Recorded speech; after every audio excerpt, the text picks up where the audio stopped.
Ça va bien?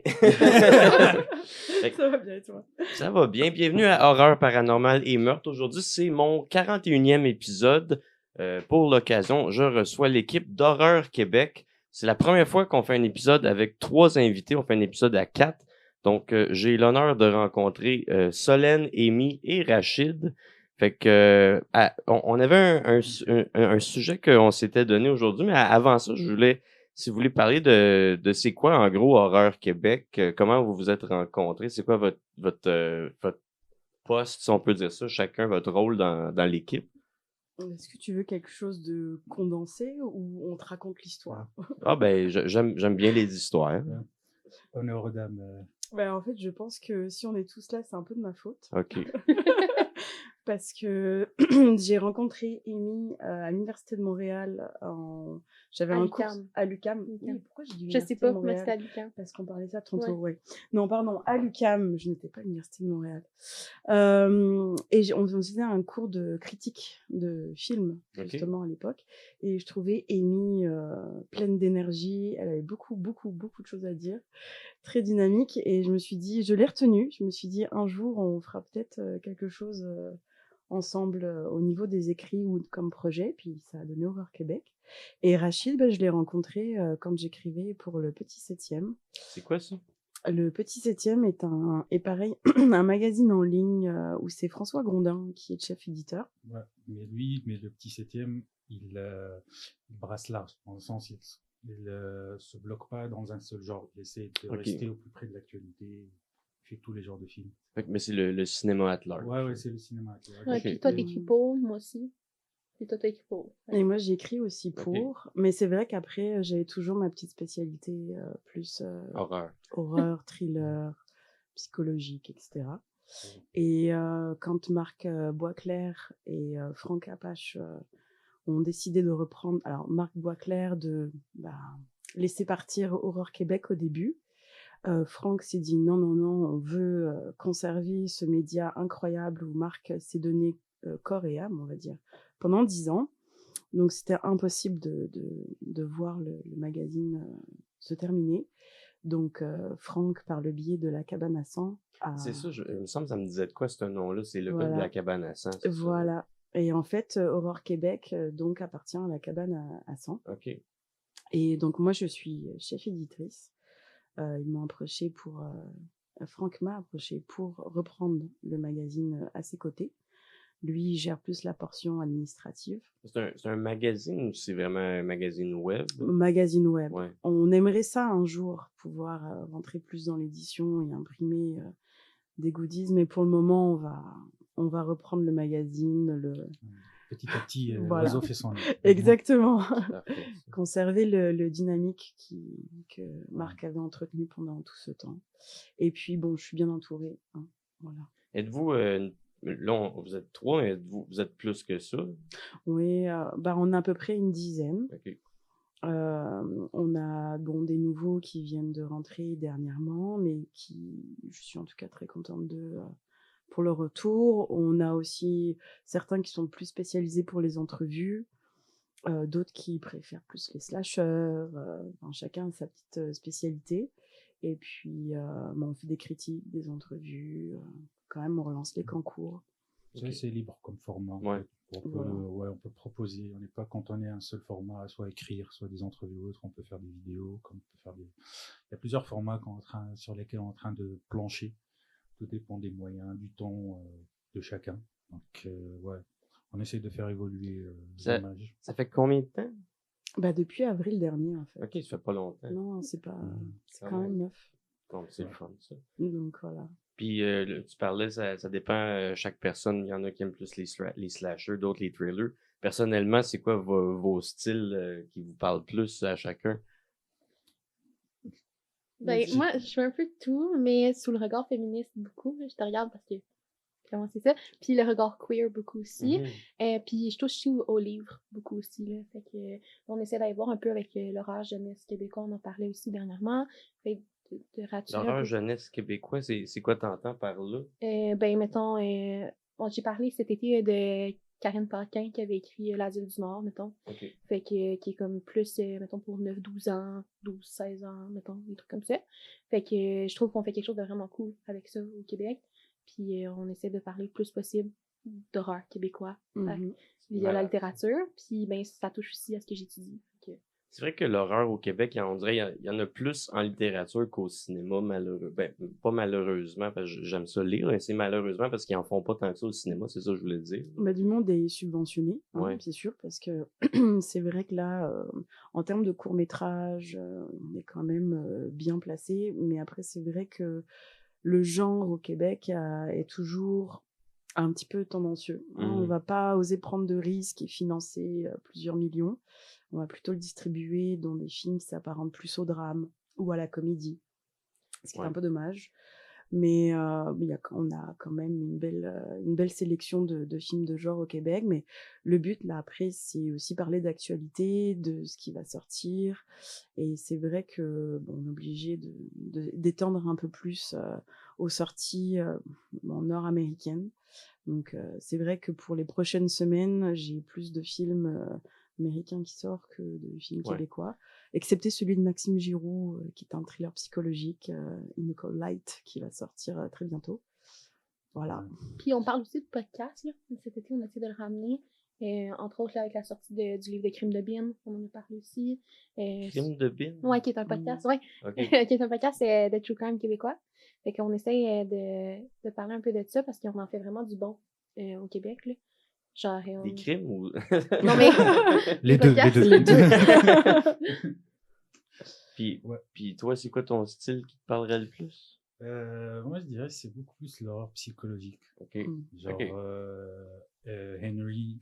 Portrait of Serial Killer. Exactement, le truc comme ça. Le premier, pas le deuxième. Ouais, ça, c'est exactement. Il y a aussi le film espagnol, par exemple, Malveillance, qui de réalisateur dont j'ai oublié le nom, mais regardez-le, les gens.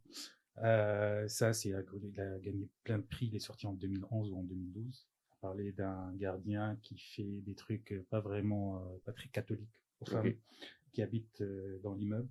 Donc, c'est beaucoup plus ça. J'aime beaucoup plus l'aspect psychologique ou l'aspect, entre guillemets, qui tente vers, comment dire, on est attiré par des trucs vraiment bizarres, pour mettre ça. On pourrait vraiment très borderline par rapport à ce qu'on regarde. Donc, plus que l'horreur classique. Bon, c'est quoi t'entends par horreur classique? Horreur classique, ben, je dirais, je sais pas, le slasher ou même Halloween. À force, avec le temps, il est devenu, entre guillemets, un classique. Un classique, et à force, avec le temps, il est devenu, genre, on le caricature. C'est une partie de la pop culture. Ouais. Donc, je dirais ça. Pour moi, horreur classique, c'est plus l'horreur gothique, les monstres Universal. Puis je trouve que cette horreur-là, il y a beaucoup un aspect psychologique là-dedans qu'on a mis dans la littérature gothique avant même qu'on comprenne c'était quoi les maladies mentales. Comme Dracula, c'est un pervers narcissique. Le monstre de Frankenstein, le docteur, c'est l'homme qui se prend pour Dieu, qui essaie le syndrome d'Oedipe. Dr. Jekyll et Mr. Hyde, c'est le dédoublement de personnalité. Pour aller encore loin. Moi, c'est vraiment ça, à cette heure, l'horreur que j'aime le plus, c'est l'horreur gothique. Puis j'aime l'aspect psychologique de la chose aussi là-dedans. Bah oui, tout à fait. On est toujours attiré par des trucs. On est toujours attiré par le. Dans le jargon journalistique, il y a les 3 S. Le sexe, le sang et le sensationnalisme. S'il y a ces 3 choses dans un film d'horreur, ça va attirer du monde. Mais je pense aussi que c'est les 3 S qui vont venir beaucoup dans le sujet, sujet du jour. Je vais lancer la thématique qu'on s'était donnée. Dans le fond, c'est quand l'horreur à l'écran ou l'horreur dans l'art nourrit l'horreur dans la réalité ou vice-versa. Dans le fond, j'avais pris des notes sur quelques cas en particulier. Je sais pas si vous avez pris des notes sur les mêmes cas que moi ou à quoi ça ressemblait. Mais moi, c'est sûr qu'avec la sortie de Scream 7 qui s'en vient pour le 27 février, je me suis dit que ça serait bien de rester dans la thématique Scream. Ouais. Et c'est vrai qu'effectivement, on a quand même 2 cas, un en Belgique, et puis l'autre qui me semble être plus aux États-Unis, si je me trompe. C'est ça que j'avais noté, Brian Draper et Tori Adam. Ça aussi, j'avais des notes là-dessus. Ouais, j'avais pris en rapport à tes notes pour pouvoir faire un petit pont et en parler un peu plus. OK. Ben, on peut commencer avec Scream, vu que Scream, c'est déjà un bel exemple. Tu sais, c'est le film qui parle de films, puis qui parle vraiment que les films ont amené la violence dans le film. Puis là, on peut voir qu'il y a une petite boucle qui s'est créée, parce que moi, ce que j'avais vu, c'est que le film de Scream avait déjà été vaguement inspiré. Attends une minute. Il avait été vaguement inspiré de cas réels avant que ça soit un film qui inspire un cas réel. C'est ça. C'était le cas de Danny Rowling, qu'on surnommait le Gainesville Ripper. Danny Rowling aurait fait 5 victimes qui étaient des étudiants universitaires, donc qui faisaient des crimes qui ont terrorisé un campus d'étudiants américains, qu'on voit un peu aussi qui a inspiré le climat dans le film de Scream. Daniel Harold Rowling, on le surnommait le Gainesville Ripper. Il était actif en août 90 en Gainesville, en Floride. Il a été condamné à mort en 2006, ce qui est un drôle de parallèle parce que les copycats ils ont sévi en 2006 aussi, justement. Je pense pas qu'il y a de rapport, c'est juste une drôle de coïncidence. Il a repris le flambeau, là. Ouais, c'est ça. Après, je me demande si les réseaux sociaux n'ont pas fait... parce que 2006, Internet a commencé déjà à être bien établi. Hein. Mais les réseaux sociaux, c'était pas ce que c'était. Mais il y avait YouTube. Ouais. Non, il y avait Facebook ouais, aussi. c'est le golden time pour YouTube, effectivement. En 2006, par exemple, moi, j'étais pas sur Facebook encore, j'étais trop jeune. Ouais, un coup de vieux, là, comme ça, par hasard. Je pense que j'ai commencé sur Facebook en 2010. Ouais. Mais après, peut-être, tu sais, Facebook, dans ses débuts, c'était vraiment un espace de liberté. Il n'y avait pas de, entre guillemets, pas de modération, il n'y avait quasiment pas de censure, etc. Donc, je pense que c'est ce genre d'anecdote, ce genre d'information c'est facilement partagé dans les réseaux, surtout dans Facebook à ses débuts, dans les groupes ou dans d'autres. Donc, c'est ça, c'est une information qui passe aux États-Unis. Un meurtre aux États-Unis peut être facilement, beaucoup plus rapidement transmis en France ou en Europe de manière générale. Non, malheureusement, on peut s'inspirer comme on peut être complètement abasourdi par ce qu'on voit et ce qu'on entend. Mais, ouais, tu crois, je pense pas qu'ils ont été inspirés ils ont vu que Danny Rowling avait été condamné à mort. Je pense vraiment c'est ce que j'avais lu, c'est vraiment il y avait une fixation sur le film de Scream, puis ils voulaient un peu recréer leur propre histoire d'horreur. Ouais, puis bon, moi c'est ce que j'ai vu un peu dans mes notes parce que j'aime bien ramener le côté un peu psy dans tout ça. Quand on porte un masque, on est anonyme. Donc en fait, on peut choisir vraiment qui on veut être. Et après, la tenue en soi du Ghostface, comme on dit, ça ne devient pas un déguisement, ça devient un uniforme. Donc, après ça, parce que quand on reprend par exemple le cas de Thierry Jaradin en Belgique, lui, il s'est mis à tuer il avait 24 ans à l'époque, et puis on va quand même la citer, sa voisine Alison Cambier, elle avait 15 ans. Okay. Donc, déjà, écart d'âge sympa. Et elle l'a rejeté, elle voulait pas sortir avec lui. Et donc, lui, pour se venger, il a décidé de l'assassiner de 30 coups de couteau. Donc, on n'était pas du tout dans quelque chose de non prémédité.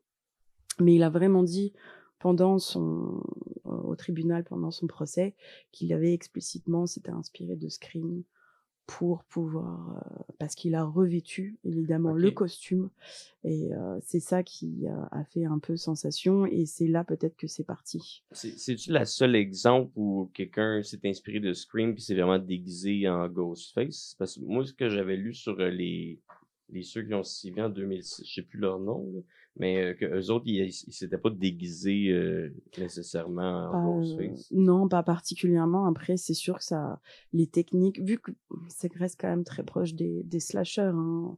On a une victime, on a un gars derrière qui court avec un couteau. Bon, je sais pas si c'est toujours rattaché à ce film-là en particulier. Il peut y avoir de l'inspiration, mais là, en tout cas, pour ce cas-là, il avait vraiment revêtu le masque. Okay. Puis bon, des cas qui se disent pas forcément, mais je me rappelle d'un fait très personnel. Pendant Halloween, dans mon quartier, moi je viens de la banlieue parisienne, et il y avait des petits malins qui s'amusaient à se déguiser avec le masque de Scream, mais à vraiment attaquer les gens aussi. Et ça s'amuser un peu trop. c'est voilà. Donc ça n'a pas forcément été répété dans les journaux, mais moi ça m'a... Y avait-tu des morts ou c'était juste... C'était des agressions quand même. Ouais. Je dirais pas des morts, mais des agressions. Profiter pour attaquer les gens qui sortaient pour donner des bonbons. Voilà. Je crois qu'en Grande-Bretagne, il y avait aussi un braquage de banque où les personnes ont porté le masque de Scream. Je sais pas combien ils ont volé, mais c'est ça. On a parlé de ça comme à l'époque, c'est devenu un phénomène. Donc, je pense que outre ces événements qui ont été médiatisés, je pense qu'il y a beaucoup d'autres trucs qui n'ont pas été médiatisés ou qui ont passé sous le tapis.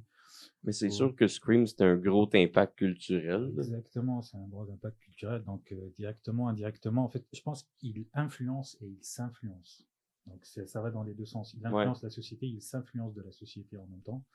Donc, c'est comme si le film est sorti du film un peu. Là. Bah, c'est ça, dans le film aussi, ils font le film de Stab, puis c'est comme un cercle qui tourne, mais c'est fou de voir que ça a eu des répercussions autant que ça quand même dans la vraie vie. Là. Disons qu'ils sont vraiment fragiles quand même.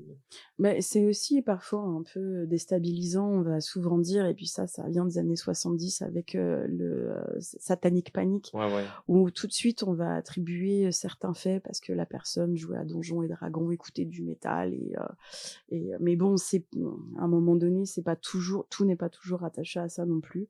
Après, un psychopathe... quand il subit sa pulsion, ne pense pas forcément à dire c'est parce que je jouais à Donjons et Dragons.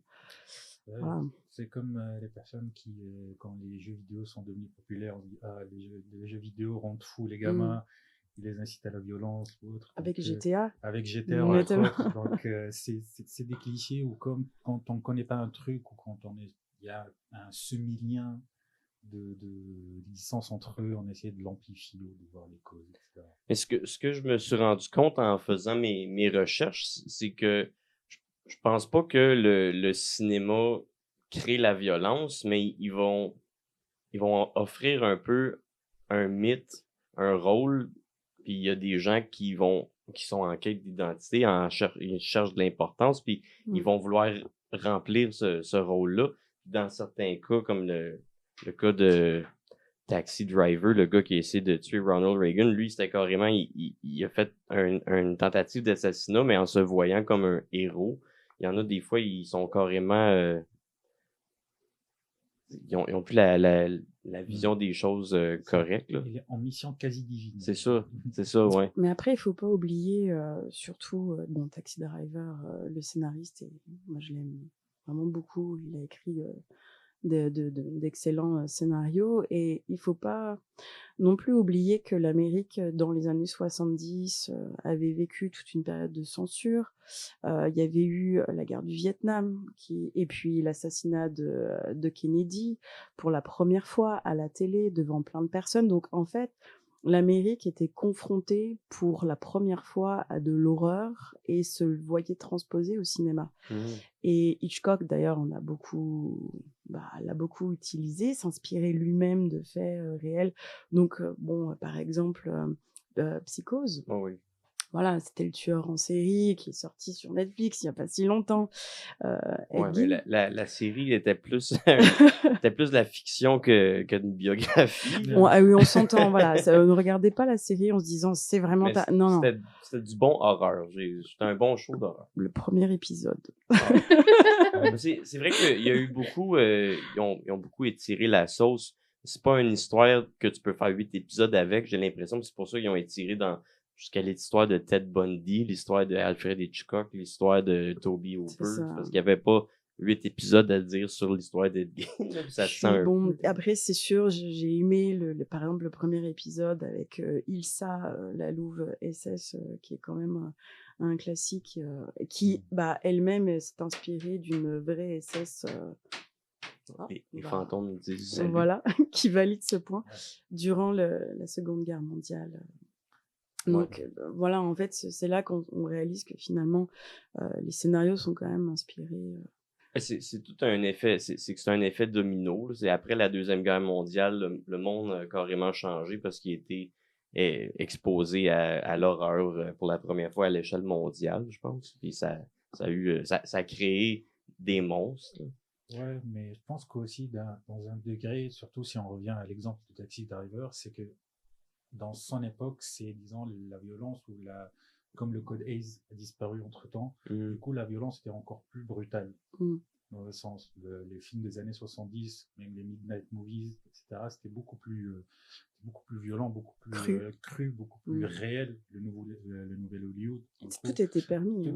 Tout était permis, c'était vraiment, tu peux trouver toutes sortes de sujets, etc. Donc, c'est ça. Et puis bon, c'était aussi appuyé par les réalisateurs un peu fétiches, Scorsese, Brian De Palma, Spielberg, Coppola, etc.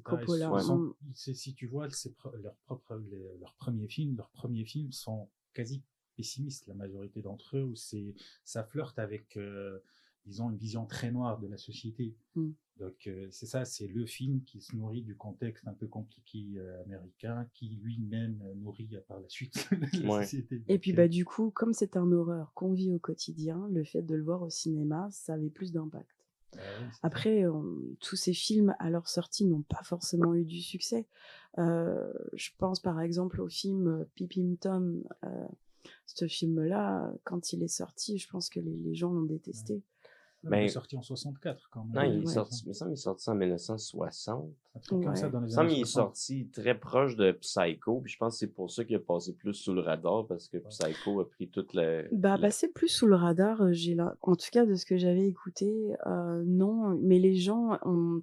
Parce que comme c'est l'un des premiers films qui se veut voyeuriste, les gens ont peut-être mal compris l'intention du réalisateur qui a fait que lui, ça a vraiment eu un impact négatif sur sa carrière. Ça, je savais pas. Ouais. Et parce que moi, étant une grande fan des films de Brian De Palma, c'est sûr qu'on fait un peu toute la boucle de ce qui s'en va autour. Et non, c'est ce film-là. Et finalement, quand on regarde vraiment les cadrages, la façon dont c'est travaillé, c'est inspiré des films de l'éclairage expressionniste allemand, etc. Voilà, donc on revient avec les mêmes clichés un petit peu, mais... Ouais, mais après, Peeping Tom, disons, esthétiquement, il est beau. Le film est très beau. Je crois que c'est l'un des premiers films en couleur où il y avait la Technicolor ou autre qui a été utilisée. Après ça, il y a les Diallo avec... Le premier film d'horreur en couleur, je pense que c'est Curse of Frankenstein de Hammer. Ok, du coup, c'est le premier, mais disons, c'est ça, c'est que c'est un film d'horreur esthétiquement beau. C'est pas juste un film, c'est une œuvre d'art visuel. Exactement, donc peut-être que ça détonne par rapport, disons, comment les films d'horreur ont été vendus à l'époque. Du coup, les gens, quand ils se sont allés, ils se disent, ok, peut-être c'est un film de suspense, peut-être il va y avoir un petit peu peur ici et là. Puis bon, avec Hitchcock. Ça tapait leur éthique carrément et la morale. Donc, c'est ça. Pas prêt, nécessairement. Pas prêt, moralement, avoir un tueur filmer ses proies. Mais avant de trop s'éparpiller, je vais essayer de faire un bon animateur. Dans le fond, pour conclure avec le film de Scream avec Danny Rowling, dans le fond, c'est ça. Il aurait fait 5 victimes. Sonia Larson, 18 ans. Krista Holt, 18 ans. Tracy Pauls, 23 ans. Manny Taboda, 23 ans. Puis Samantha Holt, 18 ans. Donc 5 victimes, 4 femmes et un homme. C'est ça. Lui, il aurait eu une enfance violente, un père abusif. Comme la plupart des gens qui ont influencé l'horreur dans l'art ou qui ont été influencés par la violence dans l'art, ben il y a eu beaucoup d'isolement social dans sa vie. Il y avait des fantasmes de violence récurrents. Il désirait du désir de contrôle, de domination. Il avait besoin d'une mise en scène. Comment qu'il performait ces crimes on peut comprendre que ça l'a inspiré. Le scénario de Scream, c'est que dans le fond, il observait ses victimes, il faisait rien de façon impulsive, il observait ses victimes, il entrait dans des logements d'étudiants à leur insu, il cherchait à créer un climat de terreur, puis il était conscient de l'impact médiatique, puis il l'utilisait à son avantage. Puis ça a l'air qu'il aurait écrit des chansons en prison, ce qui montre un besoin d'être un personnage un peu déjà. Comment ça l'a influencé Scream. Le scénariste Kevin Williamson, il vivait en Floride à l'époque des meurtres de Gainesville. On peut voir déjà ce qui s'est passé dans la réalité qui a été directement dans Scream, les étudiants qui sont ciblés, la peur collective sur le campus, un tueur inconnu qui donne une panique médiatique, sensation que ça peut arriver chez vous. Fait que Rowling il n'a pas été copié comme personnage dans Scream, il a juste été vraiment l'inspiration. C'est l'atmosphère de peur, l'idée du tueur qui frappe chez les jeunes, qui vient directement du climat de Gainesville. Danny Rowling surveillait ses victimes à l'avance. Il observait les logements d'étudiants, il repérait les lieux et choisissait ses cibles, ce qui correspond au stalking, au repérage qu'on voit dans Scream. Mais c'est ça, il n'y aurait jamais eu de mise en scène avec un téléphone comme dans le film. Il appelait pas ses victimes pour jouer avec. Ça, c'est vraiment un élément qui est inventé dans le film. Même quand je regarde les copycats, Brian Draper, Tori Adamczyk, eux autres non plus, il n'y aurait pas eu de mise en scène au téléphone. Ça a vraiment été... Eux autres, ça n'a pas duré longtemps leur affaire. Ils avaient 16 ans. Ils ont fait une victime. C'était Cassie Jo Stoddard. C'était deux amis qui étaient fascinés pour le film de Scream. Puis ils auraient filmé leur planification. Puis après aussi. C'était des meilleurs amis, des camarades d'école qui avaient une passion commune pour les films d'horreur. Il y avait des fantasmes de violence et ils désiraient de vivre une expérience extrême. Ils se renforçaient mutuellement dans leurs idées. Il y avait une dynamique de duo sauvage, un peu comme souvent dans les crimes adolescents.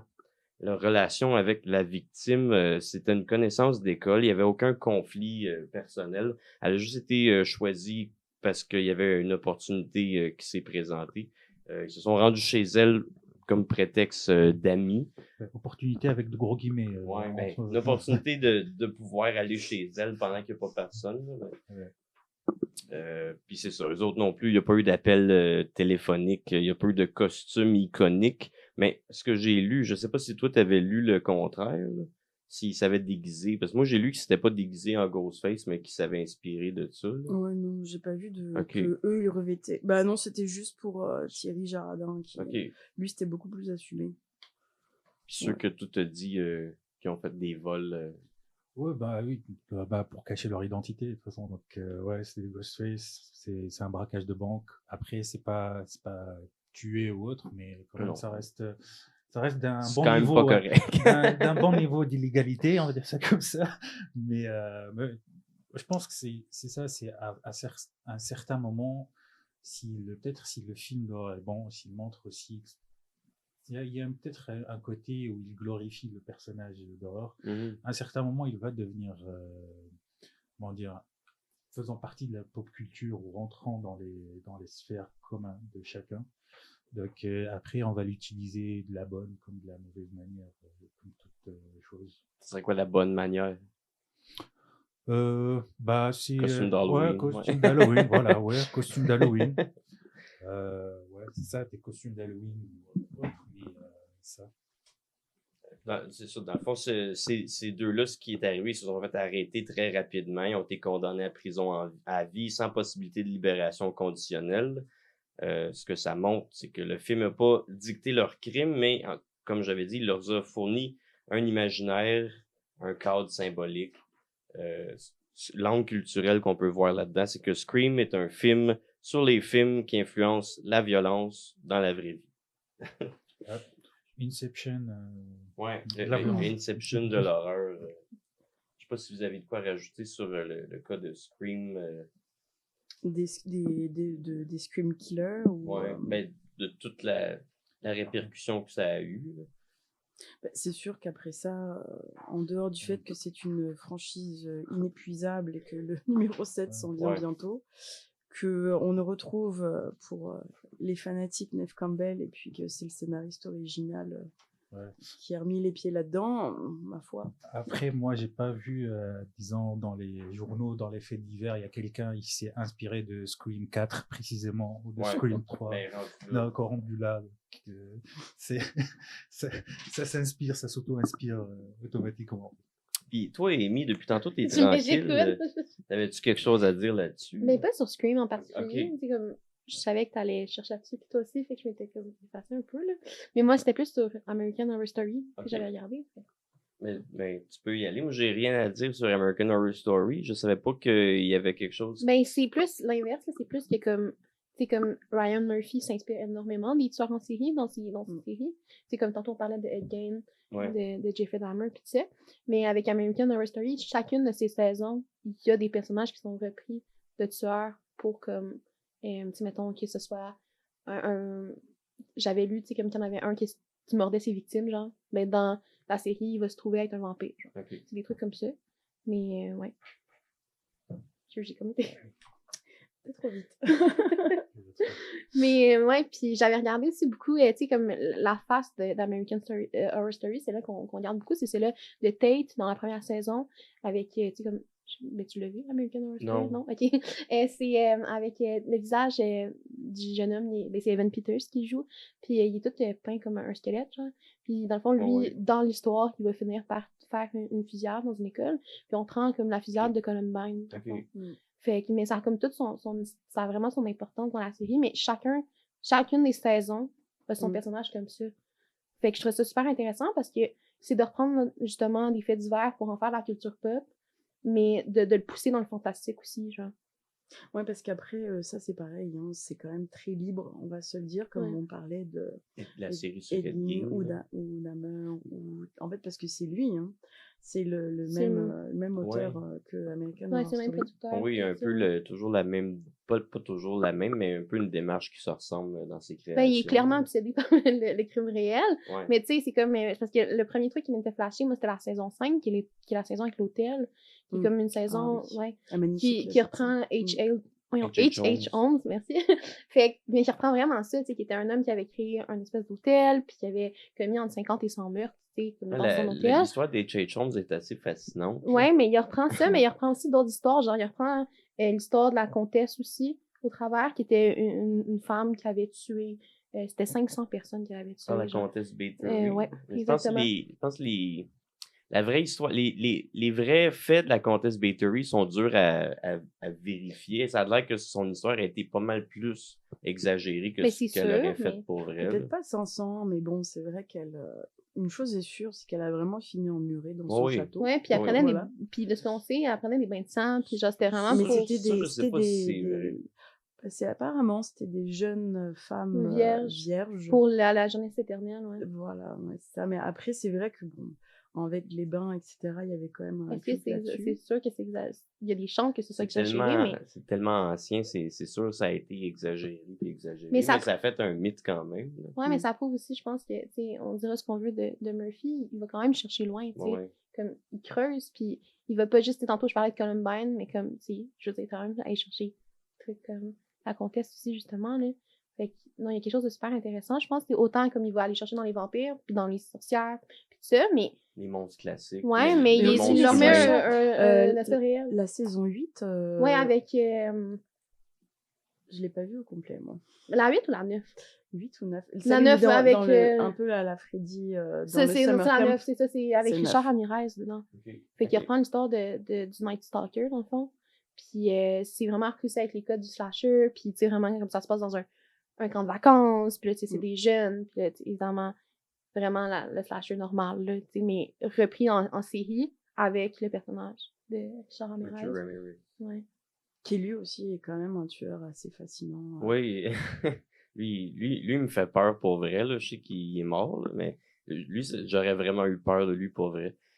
Il rentrait chez le monde, il violait des vieilles madames de 80 ans, il était pas bien. C'est comment est-ce qu'il s'est fait pogner, je trouve, c'est wow, là. Il y a juste toute la population qui s'est mis ensemble, qui ont fait « Hey, il est là! » Puis ils se sont tous rassemblés, puis ils l'ont arrêté, là. C'est quand même... les images de ça sont fabuleuses. J'ai pas grand chose à dire parce que, comme je te dis, j'ai jamais regardé American Horror Story. Mais ça vaut vraiment la peine. Mais tout le monde que je connais ont regardé ça. C'est probablement que j'aimerais ça parce que j'adore les histoires d'anthologie. Je sais que c'est comme une différente histoire dans chaque saison. Toujours les mêmes je suis juste, je suis pas un fan de séries. J'ai de la misère avec les séries, mais vu que c'est pas une série qui se suit de saison en saison, peut-être. Mais j'ai vraiment de la misère avec les séries, puis ça reste une de mes préférées. Okay. Ce qui est quand même intéressant, c'est que les comédiens reviennent, ce sont souvent incroyables. les mêmes, mais par contre, chaque saison est complètement différente. Les personnages sont Il y en a différents. certaines, des fois, qui ont des liens, par contre. Ouais. Genre, comme, je pense que c'est la 4, puis je pense la 8 ou quelque chose comme ça. Mais d'habitude, ça n'a pas trop de liens non plus. Fait que ça, c'est le fun, là. Tu peux embarquer dans n'importe laquelle. Bah, t'as celle avec le cirque aussi. Le Freak Show, ouais, avec John Wayne ici. Qui est particulièrement incroyable. Le Freak Show, je pense que j'ai entendu qu'il y avait beaucoup de basé sur le film, je l'ai en haut, Freak, là, des années 1930. Ouais. Qui d'ailleurs, on parle de réals qui ont foutu en l'air leur carrière. Bah, celui-là, ça en fait partie. Todd Browning. C'était mon film préféré. Je l'ai découvert récemment, ça fait longtemps, je le cherchais partout, puis je l'ai trouvé au marché aux puces l'autre jour en VHS, puis tabarnak, c'est un film fort. Là. Et puis, il est toujours aussi bon, des années bien plus tard. Et le cinéma du Parc en avait fait des projections, il y a peut-être à Montréal, il y a peut-être 4-5 ans. Et moi, j'ai grandi avec ce film. Ma mère avait beaucoup de VHS, etc. Et dans le lot, il y avait ce film-là. Et je pense que je devais regarder ça, j'avais 5 ans. Voilà. À ne pas refaire chez vous, les gens. C'est la scène avec le petit monsieur, pas de bras, pas de jambes, qui s'allume une cigarette. Christ, que c'est impressionnant. Là. Il fait on-screen pour de vrai. Là. C'est triste un peu parce que ce film-là, il a été banni parce que ça a choqué du monde. Puis ça n'a pas choqué du monde pour les bonnes raisons. C'est parce que le monde, il trouvait que les freaks, ils faisaient peur et il n'était pas choqué par l'histoire de triangle amoureux, whatever. C'était vraiment juste, eux autres, c'est des monstres, on veut pas les voir. Tu sais, fait. Non, et pourtant, c'est un film avant son temps. Oui, c'est ça. Et pourtant, je pense qu'il était toujours, à l'époque, il était présenté dans les séances de minuit, ou même quand il a été présenté à la télé, c'était vraiment à 23h ou à minuit. Donc, c'est pas pour du grand public. Et encore, il a eu cet impact jusqu'à maintenant. C'est-à-dire, c'est un film très, disons, percutant pour son temps. Et même actuellement, il reste d'actualité avec les sujets et les thématiques qu'il traite, en fait. C'est encore d'actualité. Oui, puis ça touche un peu sur comment dire, c'est le personnage principal là, qui use et qui abuse justement par ses charmes, etc. C'est encore des histoires qui peuvent venir nous atteindre. On va avoir j'ai le mot culpabilité en tête, mais c'est pas ça. Empathie. Ouais. C'est plutôt empathie qui n'a rien à voir. On a de l'empathie pour nos personnages et puis on a juste envie qu'elles finissent par payer. Je peux bien spoiler la fin, là. Il la transforme en femme oiseau. Voilà. Je pense, en tout cas. Après, une petite digression, comme ils ont parlé d'une série d'horreur américaine anglophone, moi j'ai une série d'horreur francophone qui s'appelle Marianne. Elle est sortie en 2016. Sur Netflix. Sur Netflix. C'est français? Exactement, c'est franco-belge. Mais c'est beaucoup plus français que belge. Mais ça parle d'une jeune autrice qui est depuis son enfance pourchassée par une sorte de démon ou de fantôme qu'elle n'arrive pas à se débarrasser. Et donc on suit cette femme pendant 8 épisodes. 8 épisodes. 8 épisodes, c'est un 8 épisodes, je crois, de 50 minutes, 40 minutes. Ce qui est, moi je trouvais franchement qui était assez bien fait. Même si ça tombait parfois dans des clichés ou autres, mais vraiment je trouve que c'est une série rare francophone dans l'horreur, mais qui utilise à fond la caisse ses moyens et son histoire en fait. C'est-tu ça a-tu rapport avec la violence de la vraie vie qui a inspiré ça, ou y a-tu c'est juste un coup de cœur? Ouais, non, c'est juste comme ça pour équilibrer un truc anglophone, un truc francophone. Bah, c'est parfait, ça. Québec, voilà. C'est vrai qu'au Québec, c'est un bon point. Non, mais c'est vrai, on parlait de ça aussi au début, que l'horreur au Québec, il n'y a pas assez de films qui se font, mais c'est quand même l'horreur francophone, même si c'est pas au Québec. Là. Oh, mais encore une fois, une digression, même si on voit, par exemple, l'un des derniers films d'horreur québécois qui est Nervure, comment il a été reçu. Nerveux. Ouais. Je sais pas c'est quoi ça. Voilà, ça te montre à quel point le film il a été reçu. Ouais. Mais oui, même parfois le peu de films de genre québécois qui sortent, on a tendance à être très exigeants Après, oui, le film n'est pas... Il a son charme, mais beaucoup de défauts aussi. Puis parlant d'horreur francophone, avant qu'on...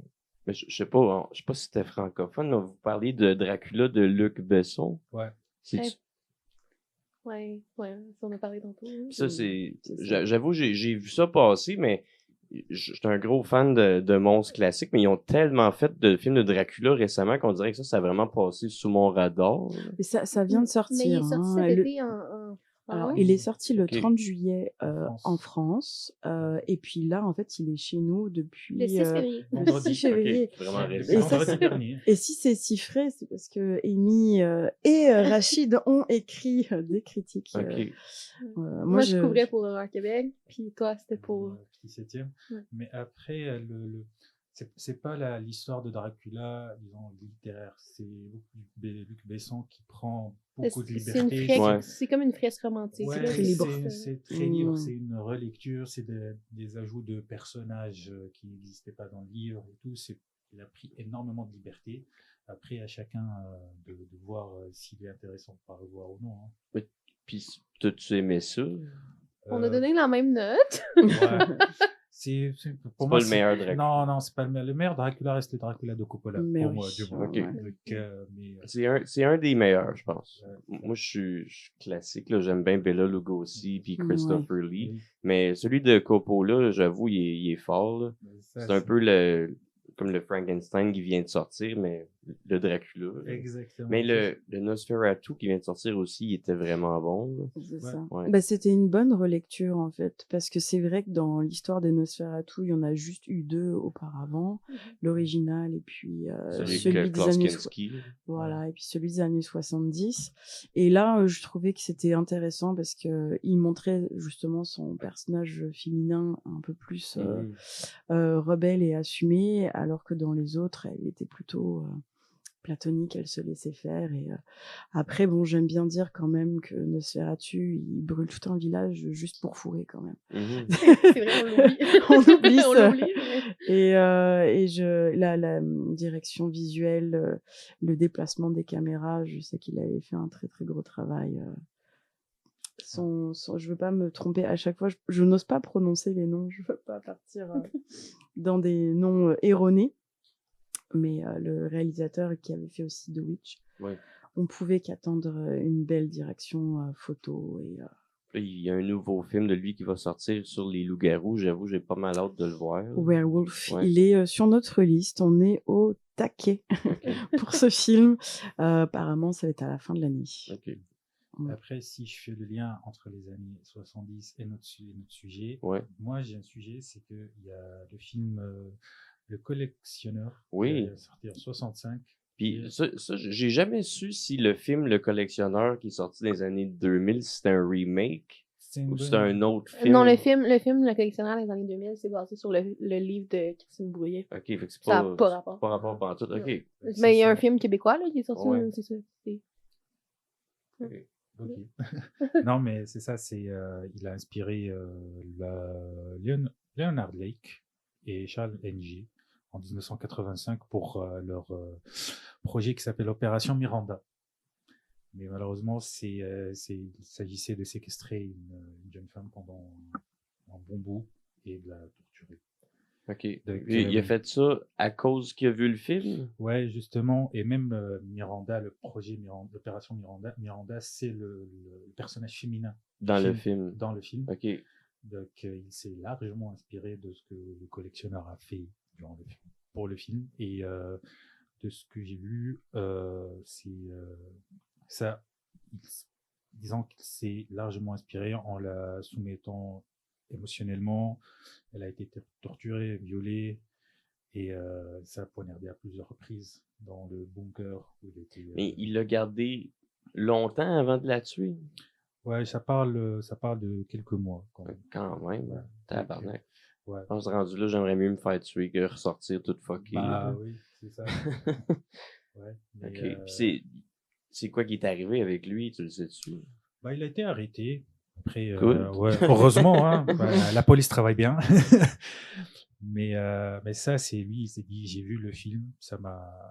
Après, il a vu c'est un tueur dans les années 80, en 1985. Donc, je ne sais pas, il l'a vu dans une séance de minuit ou dans un truc rétrospectif, mais...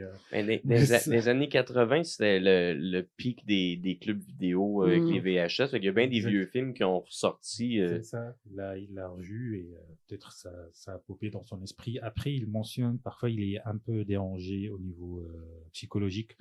Donc, peut-être ça a un peu joué là-dessus aussi. Puis, il est-tu encore en prison? Il est-tu mort? Ils disent, ce n'est pas noté dans l'article. Ils mentionnent juste par rapport au procès, ce qui est arrivé à la pauvre femme. Ouais. Donc, par la suite, bon, ils ont été emprisonnés, mais est-ce qu'ils sont vivants là actuellement? J'en ai aucune idée. Il a fait une victime. Exactement, c'est ça. Il a fait une victime. C'est comment il s'est fait pogner, tu le sais-tu? S'il était chez eux, puis il y a du monde qui l'a cherché. Ouais, non, c'est ça. Ils avaient pour objectif de soumettre une victime à leur volonté, en espérant qu'elle se soumette émotionnellement, en fait. Donc, je pense qu'ils ont poigné une victime au hasard, on va dire ça comme ça. Ou peut-être, je pense aussi, ils mentionnent, elle ressemblait un tout petit peu à Miranda. Ouais, c'est souvent ça que, ouais.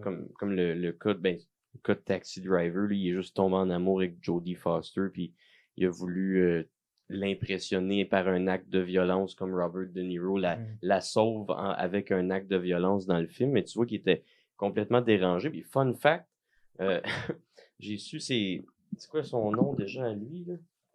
C'est John Hinckley Jr., c'est ça. Lui, après avoir tenté de tirer Reagan pour impressionner Jodie Foster, il a été condamné à... Il a pas été condamné à la prison parce qu'il a été non coupable à cause qu'il y avait des maladies mentales, puis ça a été prouvé, mais il a été quand même 30 ans dans un institut psychiatrique. Puis il est sorti en 2022 sous liberté surveillée, et depuis, il tente une carrière musicale. Puis il y a une chaîne YouTube où il poste ses compositions, puis j'étais allé jeter un coup d'œil. Correct. C'est bien correct. Mais on voit qu'il y a encore des comportements obsessionnels parce que il fait juste jouer de la guitare en chantant, puis il se filme dans son salon. Puis en arrière de lui, je pense que j'ai compté genre 5 horloges sur le mur. Fait il est plus obsédé avec Jodie Foster, il est obsédé avec les horloges. Ma foi. Moi, c'est une belle reconversion, limite, on va dire ça comme ça. Ça fait mal à personne. Voilà, ça fait mal à personne. Mais c'est un fait divers que je trouvais quand même drôle, là. Parce que je pense pas tout le monde qui sait ça, là. Ouais, non, surtout vu le succès du film et la polémique qu'il a engendré et disons l'attentat ou le meurtre qu'a voulu faire le tueur, donc disons, le meurtre est proportionnel au succès du film. Mais puis c'est qu'on voit il y a encore le besoin d'être quelqu'un, c'est pour ça qu'il veut être un artiste, mais quand tu regardes les abonnés et les views qu'il y a, je suis pas mal sûr que c'est pas des fans de sa musique. C'est juste du monde curieux comme moi qui est allé voir. Non, mais par contre, Charles Manson, je pense que son album qu'il avait sorti à l'époque a retrouvé pas mal de fans, hein, parce que il est à présent disponible sur Spotify. Ah ouais. Ouais.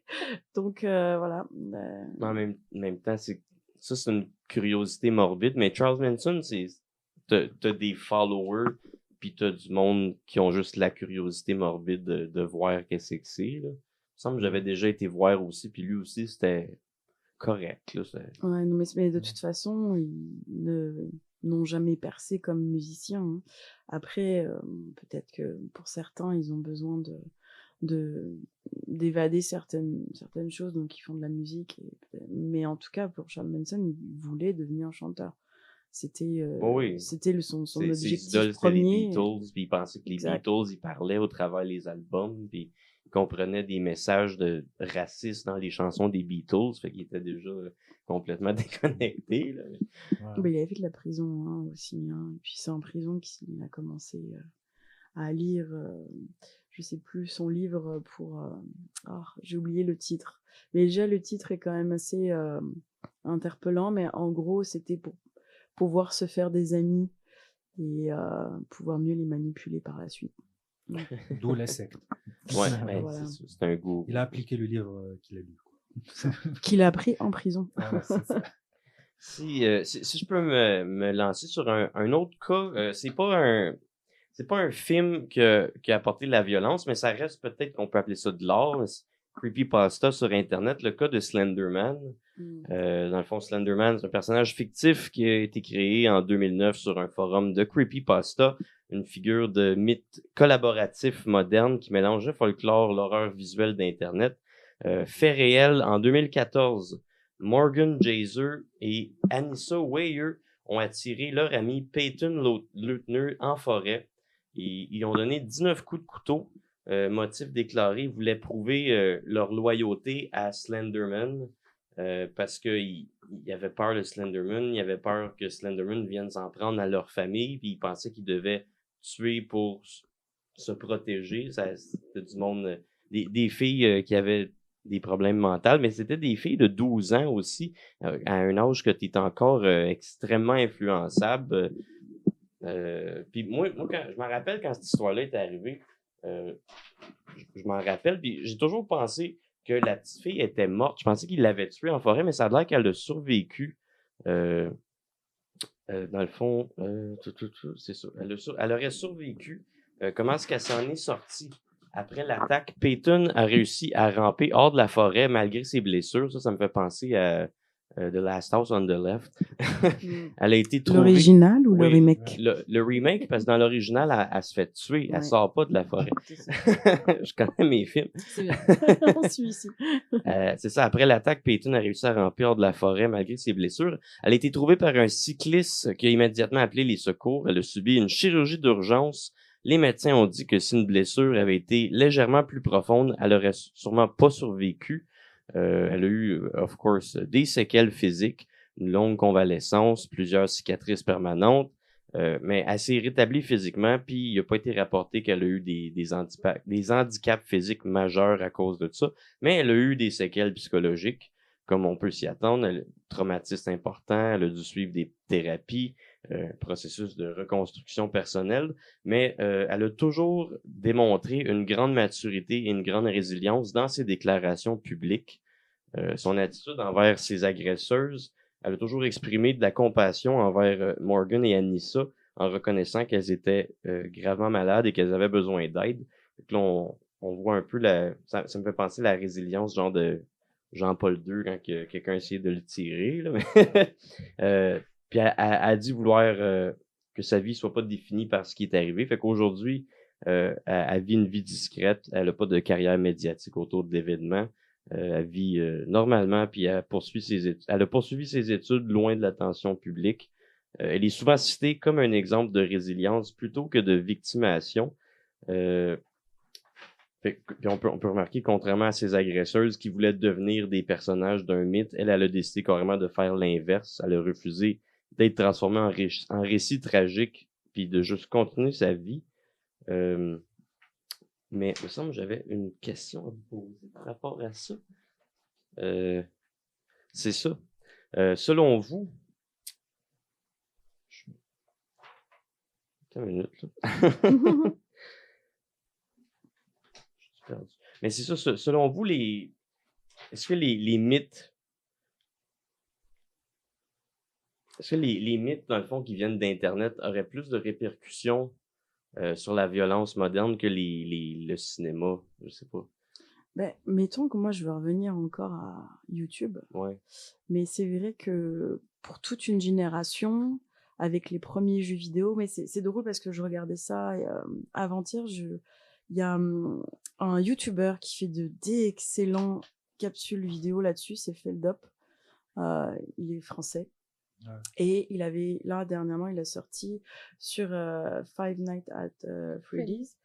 Et il comparait, évidemment, donc il parle très peu des films qui sont sortis, je pense qu'il n'y a pas grand-chose à dire là-dessus. Je pense que je les ai même pas regardés. C'est bien, reste comme ça. Ouais, c'est ça. Déjà, je connaissais pas tant les jeux, fait que ça me Mais en fait, c'est ça, lui, tout son point, en fait, il va décortiquer donc le premier, et puis le deuxième, et puis le troisième qui est sorti de ça. Et c'est comme si le tout début, ça s'est présenté comme quelque chose de plutôt obscur. Et c'est là que les gens ont commencé un peu à jouer. On est confronté déjà à une annonce d'emploi pour être gardien dans un espace plus ou moins abandonné depuis les années 80. Et en fait, le but de tout ça, c'est d'essayer de survivre parce que tu as des espèces de marionnettes, des animatroniques qui sont supposées être inertes. Et en fait, pas du tout, ils se réveillent et ton but, c'est de rester plusieurs nuits et de survivre à ça. Et c'est vrai que ça a quand même effrayé de nombreuses personnes au point où c'est devenu vraiment un phénomène viral mondial. Et après ça, c'est sûr que ça a inspiré beaucoup d'autres choses. Mais l'histoire derrière est quand même un peu glauque, qui est d'ailleurs tirée apparemment d'un fait réel. Des enfants disparaissaient dans ce lieu-là, étaient tués par un des employés. OK. Et après ça, il y a peut-être un côté fantastique. C'était quoi le lieu? C'est Chuck E. Cheese ou... Ça, je me rappelle plus pour le nom. C'était pas durant un carnaval ou un cirque, un truc comme ça. C'était pas un truc ambulant, un manège de mémoire. Pour l'histoire originale, j'avoue, j'ai pas plus creusé. Ça, je savais pas. Mais en tout cas, c'est ça. Il avait l'air de dire que à la base, le créateur du jeu s'était inspiré déjà de quelque chose qui était plus ou moins réel, pour après sortir différentes variantes. Après, c'est sûr que moi, je suis pas gameuse dans l'âme, mais j'avais vraiment entendu beaucoup parler de ce jeu à l'époque. De toute façon, les creepypasta viennent de YouTube principalement. Il y en a quand même beaucoup qui se sont amusés à nous faire peur, qui peut-être viendraient aussi de Blair Witch, un peu. Ouais. Tout ce phénomène. Après, il y a un créateur de vidéos qui disait que YouTube, c'est le meilleur film en found footage. Ouais. C'est ça. Mais c'est bien dit, là. Donc, c'est ça à l'époque où tu trouvais des vidéos de tout et n'importe quoi. Parfois, c'est des vidéos creepy. Tu sais pas si c'est vrai ou pas vrai. Tu sais pas qui l'a mis parfois. Le contenu, il est un peu bizarre. C'est ça. Donc, je pense que c'est dans cette frénésie-là que Slenderman est né. Donc, à force, une mythologie qui nourrit une autre, une rumeur qui nourrit une autre, et du coup, ça fait que Slenderman renaît de ses cendres. Fin 2000, début 2010, je pense que c'était la meilleure époque pour les creepypasta, les histoires d'horreur d'Internet, les légendes urbaines. Après ça a un peu dérapé vers d'autres choses. Les forums. Oui, et puis là, par exemple, en septembre, il y a le film Backroom qui va sortir, et qui lui-même, en fait... Backroom? Oui. OK. Et toutes ces espèces d'endroits un peu creepy ou vides, et où on se demande qu'est-ce qui se passe, s'il n'y a pas quelque chose qui va surgir au fond. Le réalisateur est lui-même un YouTuber qui a lancé ça il y a plusieurs années. Et donc là, ça a tellement bien marché, ces vidéos, qu'au final, A24 a acheté apparemment les droits et va sortir son film en septembre, si je me trompe pas, de cette année. Okay. Ouais, mais rien que les vidéos, parfois des backrooms, il y a des vidéos, ça c'est creepy, tu t'as peur parfois, mais c'est ça, ça reste toujours dans cette un peu ligne de crête entre tu sais pas si c'est vrai ou pas vrai, tu sais pas si c'est d'où ça vient, c'est quoi comme endroit, où t'as trouvé cet endroit, ça, c'est le mystère entre guillemets, ou ton imagination qui s'emballe, qui crée l'horreur dans ce sens-là, et du coup ça nourrit en elle-même ton imaginaire, et qui nourrit elle-même YouTube, je pense. Mais c'est souvent ça, c'est le mystère qui va nous faire le plus peur, parce qu'on va s'imaginer quelque chose de plus épeurant que si on nous montrait tout. Mais je pense qu'il y a aussi l'aspect que l'Internet, genre, c'est super accessible. Comme la notion de cinéma, là, mettons sur ta question, là, genre, la notion de cinéma, il y a quelque chose aussi, on a comme un mur devant nous. On le sait, mais on le sait que si ça joue au cinéma, c'est une œuvre d'art. S'ils on le trouve sur Internet, il y a comme un risque de non. La ligne est mince. Il y a toute l'idée aussi des influenceurs qu'on a aujourd'hui, où est-ce qu'on a accès directement à eux ce qu'ils vivent. Fait que je pense qu'il y a aussi cette notion-là de, surtout pour les plus jeunes, là, Je suis quand même plus jeune que vous autres, mais les plus jeunes que moi. T'as quel âge? Moi, j'ai 23 ans. Je suis Ok, plus jeune. plus jeune que moi. C'est ça, fait que, tu sais, mettons, les creepypasta, moi, j'étais au primaire, Ouais. quand ça a pogné, là, vraiment, le Slenderman et compagnie. Tout était le public d'avoir peur. Là, Oui, genre, je me souviens, au service de garde, on n'avait pas le droit de toucher aux ordinateurs, genre, dans ces moments-là. Ah ouais. C'est comme là, vous touchez pas aux ordi, parce que vous allez tout le temps là-dessus, genre. Tu sais, mettons, fait que, tu sais, moi, c'est ça, mais, tu sais, je vois, mettons, du monde plus jeune que moi, puis eux, ils se fient à ce qu'il y a sur Internet, nécessairement. Puis il y a quelque chose d'accessible, il y a quelque chose de facile, il y a quelque chose de tu prends ton téléphone, tu cliques, ça part. Fait que je pense qu'il y a quelque chose qui fait encore plus peur là-dedans aussi, là. Tu sais, ça peut être... Si c'est accessible, bah, je prends mon téléphone dans ma poche, puis genre, je peux filmer ce qui se passe. Genre, ça veut dire que le danger peut être proche, là. Tu sais, je pense qu'il y a de ça aussi, là. Ouais. Après, bon, je vais rebondir là-dessus. Après, il y a le fait, ça montre la relation un peu perverse qu'a Hollywood avec ce genre de sujet, c'est que le film prend que la surface. Il n'analyse pas ce qu'il y a derrière. Ouais. Il voit pas ce qu'il y a derrière. Donc, ce qui est triste, c'est que un fantôme, ou entre guillemets, un film fait juste pour suivre une vague, suivre une tendance, entre guillemets, mène à des trucs dramatiques. Alors que s'ils se seraient penchés rien qu'un peu sur le phénomène, pourquoi il a été né ou son contexte, on aurait peut-être eu un meilleur film, on va dire ça comme ça. Un meilleur film? Ouais, un meilleur film. Parce que, Slenderman... Ah ben ouais. Mais la légende est plus épeurante que le film. Exactement, c'est Ouais. ça. Et parfois, je trouve qu'on n'a pas besoin d'expliquer. Parfois, le fait de rester dans le mystère, de pas trop savoir d'où ça vient et ce que c'est ça qui nous effraie le plus. Je pense que après, c'est là que on perd beaucoup d'entre nous, c'est quand on va essayer de développer en 36 000 histoires ou justifier beaucoup trop de choses, ça perd beaucoup de son charme et de son charisme. Ça me fait penser, j'avais vu un autre film sur Slenderman qui était pas le film Slenderman qui est sorti au cinéma, puis j'avais trouvé ça sur Tubi. C'était fait comme un found footage movie, mais là j'ai oublié le nom que c'était. Je pense que c'était meilleur que le film Slenderman, puis c'était plus tourné dans un aspect qui ramène l'horreur sur Internet que de la vraie, parce que c'était tourné comme un found footage movie, là, fait que, mais j'ai oublié le nom, en tout cas. Je voulais vous le conseiller, mais je m'en rappelle plus du nom. On pourra mettre la petite astérix en bas de la vidéo et dire finalement c'était ça. Au montage, je le mettrai. Mais je pense aussi, encore une fois, on va la chercher, je crois qu'elle existe toujours, il y a une chaîne YouTube qui partage que des courts-métrages d'horreur. Okay. En fait, après, ça peut être inspiré de faits réels, pas inspiré de faits réels, mais je pense que parmi les courts-métrages, il y en a plusieurs qui ont été transformés en long-métrage. Donc, dans celui, il s'appelle comment le réalisateur de, je pense, j'ai oublié, F. Sandberg, je pense. Il a fait un court-métrage et du coup, je vais le trouver. Il a fait un court-métrage qui a été transformé en long-métrage. Okay. Après, c'était pas pris au sens propre ça a été pris de vraie peur, disons réelle, la peur du noir, et qu'il a alimenté par la suite pour en faire un court-métrage qui s'est transformé après en long-métrage. Donc, c'est pas Don't Be Afraid of the Dark? Je pense, peut-être c'est Don't Be Afraid of the Dark ou... Il me semble que ça, c'était basé sur une série télé des années 70. Okay. Non, je vais trouver.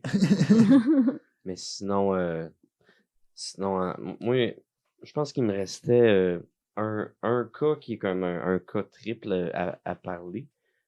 Sinon, je pense j'ai parlé de Scream, j'ai parlé vaguement de Taxi Driver, j'ai parlé de Slenderman, c'est ça. Tu m'attends pour que je trouve le film? Mais je sais pas si vous aviez d'autres cas à parler. Oui, on s'est regardé aussi. De cas de crimes particuliers, non, moi j'avais principalement bossé sur Scream. Tout c'était American Horror Story. Bon. Mais si tu as trouvé, je peux attendre avant de me lancer. Oui, lance-toi. Bon. Mais mon dernier cas, dans le fond, c'était le film Natural Born Killer, qui est un autre cas d'Ouroboros, du serpent qui se mord la queue, un peu comme Scream, parce que Natural Born Killer, c'est vaguement inspiré de l'histoire de Bonnie and Clyde. C'est juste pas dans la même époque. Puis après ça, il y a eu un cas de copycat que le film aurait inspiré des jeunes qui étaient influençables à vouloir faire un peu comme Mickey et Mallory dans Natural Born Killer. Mais dans le fond, ça a commencé dans les années 30, Bonnie and Clyde, c'est des braqueurs de banque, ça après ça. Amoureux. Oui, c'est ça. On va se le dire. On va commencer. Ils se sont rencontrés, ils se sont fait introduits par un ami en commun. Il y a eu une connexion immédiate, puis ça a l'air que Clyde était déjà impliqué dans le crime. Leur crime, c'était principalement des braquages de banques, des vols de voitures, des cambriolages. On estime au moins 13 personnes qui ont été tuées par Bonnie and Clyde, la plupart des policiers, mais quand même quelques civils innocents aussi. Pourquoi ils sont devenus un mythe? Mais ils étaient jeunes, ils étaient photogéniques. Les médias de l'époque diffusaient beaucoup leurs photos, puis ça a l'air que Bonnie écrivait des poèmes que les journalistes publiaient aussi. C'est le premier exemple moderne de criminels transformés en vedettes.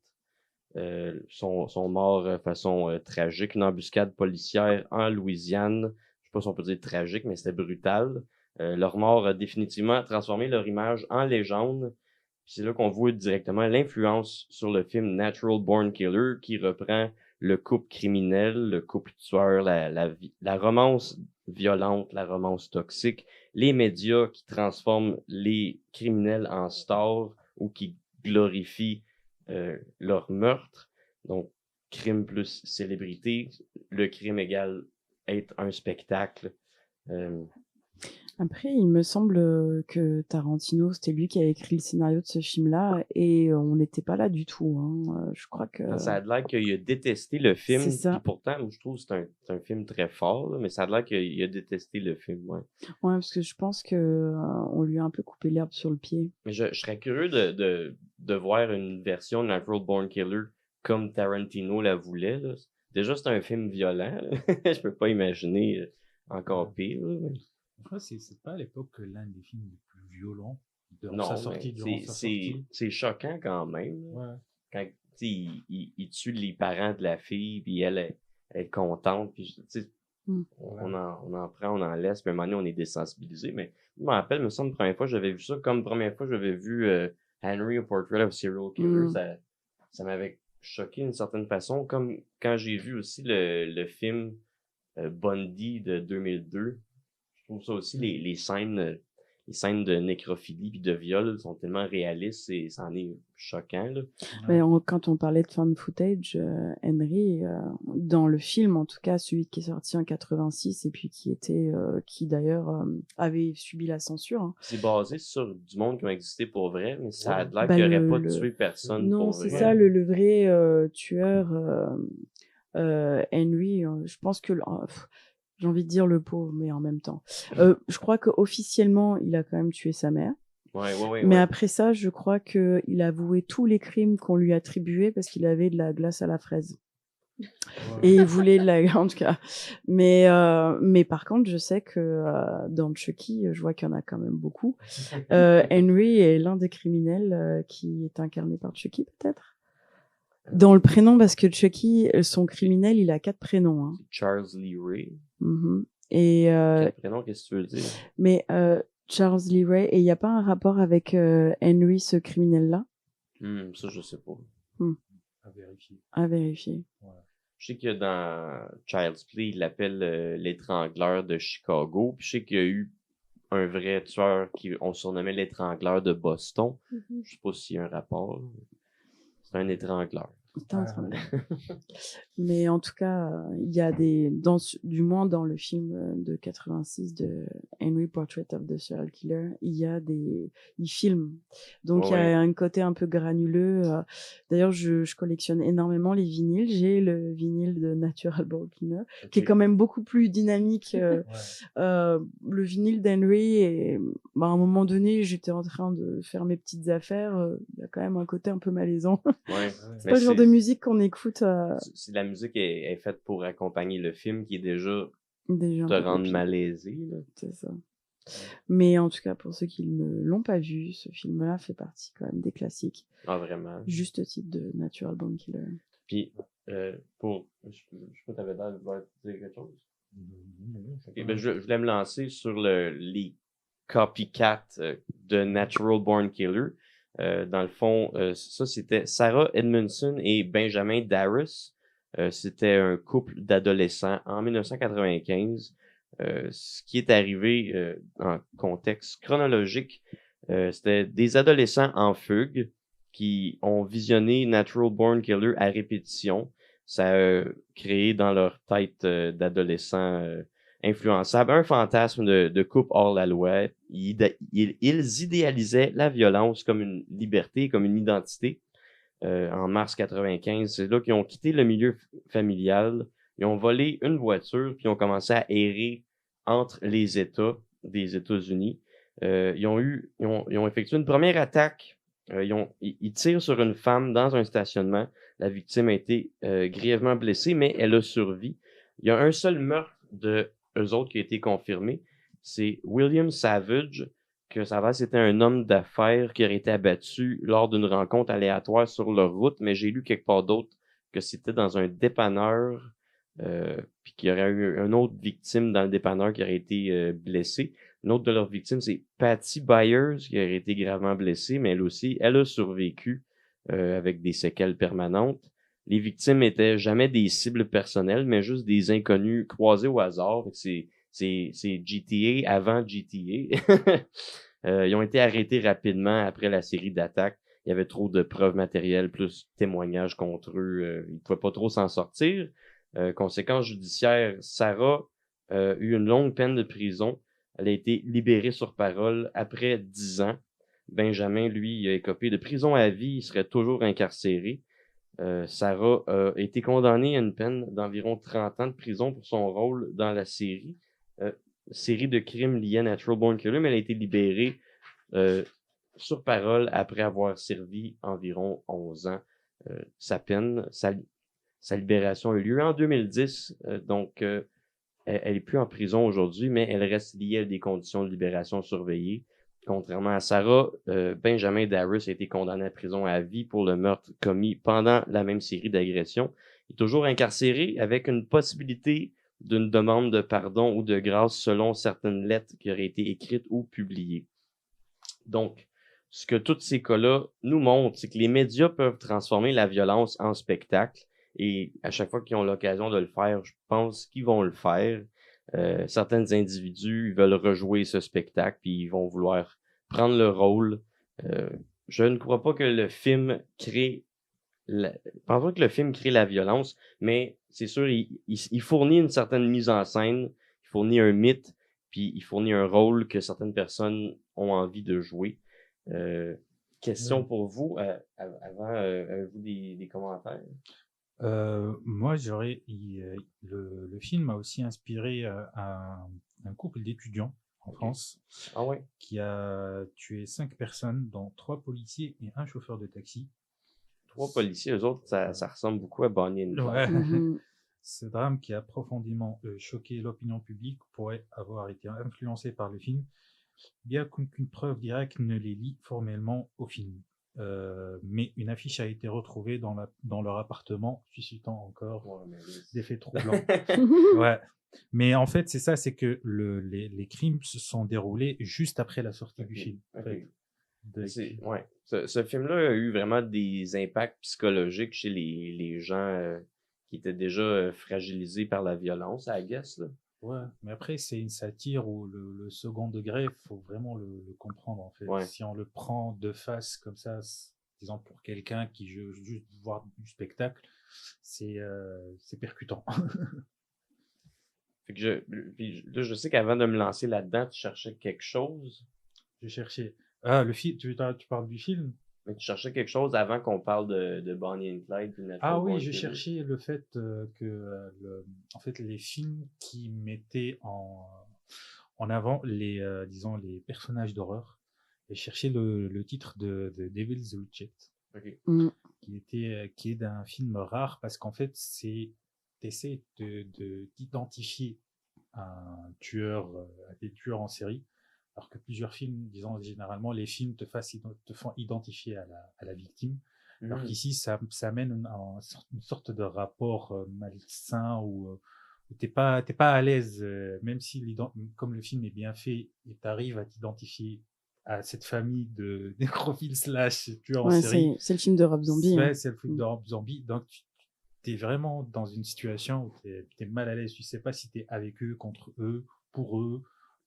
C'est quoi le nom du film? Devil's Reject. Devil's Reject, j'avais pas compris. Ouais. Ok, oui. Les rejetés du diable. Ouais, j'ai aimé House of a Thousand Corpses, mais je pense que j'ai essayé d'écouter Devil's Reject 1 ou 2 fois, puis il m'a pas marqué comme le premier, puis je pense que j'ai même pas regardé le troisième encore. Là. Parce que aussi, pour rester dans la même thématique, c'est que le remake d'Halloween de Rob Zombie a aussi inspiré un meurtre. Ah ouais? Ouais. C'est un jeune de 17 ans qui a assassiné sa mère et sa sœur. Il a expliqué qu'il a été inspiré par Michael Myers. En regardant le remake de Rob Zombie. En regardant le remake de Rob Zombie. C'est vrai que le remake de Rob Zombie il est plus humain, I guess. Je sais qu'il y a bien de monde qui l'aime pas, là, mais il montre Michael Myers d'une façon plus humaine que celui de John Carpenter, où c'est juste c'est de Shape, c'est de Boogeyman. Ouais. Après, c'est une déconstruction complète du personnage, on va dire ça comme ça.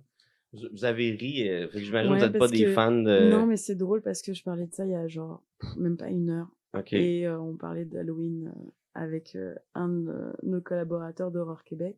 Et je disais, moi, c'est sûr que je suis plus de l'équipe John Carpenter que celle de Rob Zombie, parce qu'à l'époque, je l'avais vu quand il était sorti. Et je pense vraiment pas aimé ça. Okay. C'est vrai que je me rappelle un peu vaguement, mais tout son côté humain, par exemple, ça, j'avais trouvé ça intéressant. Ouais. Mais il me semble que la finalité, j'avais pas du tout accroché. Parce que moi, c'est rare que j'aime des remakes. Puis je trouve dans les années 2000, ils ont fait des remakes de tous les slashers. Là. Puis, mettons, le remake de Friday the 13th, le remake de Nightmare on Elm Street, le remake de Texas Chainsaw Massacre. Je les aime toutes pas. Le remake de Halloween, je trouve qu'il est plus passable que les autres. Ça, c'est mon opinion. Après, je pense qu'il fallait déjà... Enfin, je pense qu'il faut déjà adhérer à l'univers de Rob Zombie. Ouais. Moi, c'est vrai que je suis pas la plus fan de ces œuvres. Rob Zombie, c'est un meilleur chanteur métal que réalisateur de films. Je l'ai vu 2 fois en concert, puis... Non, en fait, c'est fou. Je l'ai vu à Vancouver, je l'ai vu à Montréal, et les 2 fois, il chantait faux. Okay. Mais, ça fait longtemps que je l'ai vu, je m'en rappelle pas tant. Mais si on reste dans sa carrière de réalisateur, si on compare avec d'autres remakes de films, c'est l'un des remakes les plus honnêtes, on va dire ça comme ça. Ça a vraiment une vision du personnage ou de l'histoire de manière générale, plus que des remakes entre guillemets vides ou des remakes génériques. C'est sûr qu'il a sa patte, il a sa signature. Ça, c'est vrai qu'on va pas lui... J'ai quand même plus aimé les Halloween de Rob Zombie que Halloween Ends. Ouais. Oh non, ça c'est sûr. C'était... Halloween a eu tellement de suites, de remakes ou autres. Les producteurs ont pompé le personnage jusqu'à la moelle. C'est pour ça que, entre autres, John Carpenter a quitté le navire, en fait. On en parlait tantôt pour Dracula, on peut en parler pour les zombies, on peut en parler, là, c'est avec les loups-garous, on a une espèce de boucle cyclique qui fait que, on n'innove pas, parfois, on reprend ce qui a été pour le vider de sa substance. Et ça, après, peut-être tout le monde ne sera pas de cet avis, mais The Stranger, le Chapter 3 vient de sortir. Je comprends pas, ils ont annoncé un numéro 4. Arrêtez, s'il vous plaît. Non, mais arrêtez. J'avais été au cinéma voir Strangers Part 1. Puis déjà, c'était un remake. C'est un remake. À la base, tout vient de 2008. J'avais vu aucun de ces films-là, mais ça revient un peu dans la thématique. Ça a l'air qu'il y a une vraie histoire qui a influencé l'histoire dans The Strangers. Voilà, de 2008. Puis il y a un film très, très cheap sur Amazon Prime qui est la vraie histoire qui a influencé Strangers. J'ai encore oublié le nom. Le film est très, très, très cheap, mais c'est la vraie histoire. C'est quand même intéressant, là. Mais je pense qu'après, l'histoire en soi, derrière, oui, le premier était intéressant, puis après ça, je crois qu'ils ont fait un espèce de remake en 2012, si je m'abuse, déjà de celui de 2008, qui perdait un peu de cette saveur, et là, je comprends pas pourquoi ils ont relancé la franchise. Déjà, moi, quand j'ai vu le chapter 1, j'étais sortie de là un peu mécontente parce que je trouvais que les recettes étaient beaucoup trop faciles. Ouais. On prend un peu le spectateur pour un idiot, on se dit pas du tout qu'il est fan d'horreur, comme c'est qu'on peut le manipuler. Et il a perpétué ça jusqu'au chapitre 3 et le chapitre 4 est à venir, mais... C'est Blumhouse? Ouais. Je pense que oui. Probablement. Ça serait logique. Bah, c'est ça, ça montre l'aspect mercantile de ce genre de... Quand on prend juste la surface d'un personnage ou d'un mythe et qu'on essaye d'étirer le truc au maximum. Donc, c'est d'où, par exemple, John Carpenter, à la base, Halloween, c'était censé être une série de films, mais qui traitait disons, soit d'un personnage chacun. Disons, ils ne sont pas linéaires, ou alors d'une horreur qui sort de la société en elle-même.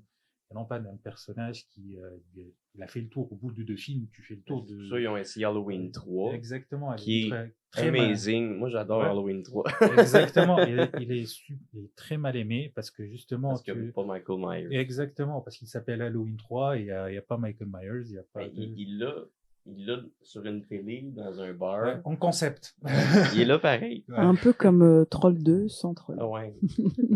Mais Troll 2, c'était pas supposé d'être Troll 2. C'est pour ça que dans le film, ils disent que c'est des goblins. Ça se peut être goblins. Puis là, ils ont décidé d'appeler ça Troll 2 pour que ça se vende un peu mieux. Là. Quelque chose de drôle dans le film Troll, le petit gars, il s'appelle Harry Potter. Puis c'est sorti avant les livres d'Harry Potter, puis ça se passe dans un monde avec des créatures féeriques, fait que je sais pas. On tient peut-être quelque chose. Quel point, je sais pas à quel point J.K. Rowling elle a volé ses idées, mais ça a l'air déjà que le concept d'Harry Potter, ça venait d'une histoire mythologique. C'était un récit hindou, je sais pas trop, d'un sorcier qui va à l'école de sorciers. Ça a l'air que c'est comme quelque chose qui existait déjà. Anyway. C'est juste une petite transphobe, fait que c'est pas grave. J'avais 3 questions. Pourquoi, selon vous, certains films deviennent des mythes plus dangereux, puis d'autres pas pantoute? Pourquoi il y a des films qui inspirent vraiment la violence, puis d'autres non? Ben, tout dépend déjà. Si on prend tous les exemples qu'on a pris de base comme objet cinématographique, sont de très bons films. De ce fait, si le film il est très bon, je pense qu'il a tendance à avoir du succès. Du coup, un large public va le regarder. Et de facto, si un large public va le regarder, il y a 1 ou 2, disons, fous, entre guillemets, qui va s'en inspirer de manière générale. Ou qui va se sentir visé, ou exactement, comme Charles Manson, il va penser que c'est un message pour lui. C'est ça, où il va s'identifier au personnage ou au contexte ou autre. Donc, c'est inévitable, entre guillemets, que ces bons films-là inspirent des gens. C'est pas... Mais en fait, je pense qu'ils peuvent... Un bon film, c'est aussi un bon scénario. Un bon scénario, ce sont des bons personnages. Ouais. Et puis, c'est sûr que si des gens peuvent s'identifier, c'est là que ça ouvre la porte à plein de choses. Parce que déjà, tout dépend, en fait, de la psychologie de la personne, mais personnes, généralement, se retrouvent isolées, se sentent seules. Elles voient sur grand écran des personnages qui peuvent leur inspirer. Parfois, certains vont franchir le cap, parfois d'autres vont se lever différemment. Mais ça peut partir de là. Et puis, j'ai envie de dire, sur une note plus comique, peut-être la musique. Ouais. Après tout, un bon film avec une bonne musique. Mais c'est vrai que c'est subtil, puis peut-être la musique va t'offrir un sentiment que tu t'en rendras même pas compte que ça vient de la musique. Non, mais on parlait de Natural Born Killer. Bon, moi, j'adore vraiment, mais toute la musique sur les films de Tarantino. Je pense qu'il y a ce côté c'est comme Pulp Fiction, mais le côté rétro, le côté un peu rocky, c'est dynamique, ça. Et puis vu que ces films sont quand même assez graphiques, on dirait que ça vient comme appuyer la violence. Et qu'on aime ou qu'on n'aime pas, moi j'écoute les soundtracks en boucle. Parce que la question que tu as posée aussi, je pense aussi que tous les films qu'on a parlé, c'est des films vraiment graphiques aussi. Là. Ouais. Fait que je pense qu'il y a de ça aussi, puis ça crée une espèce de happening aussi là, autour du film. C'est justement, tu parlais du succès, mais...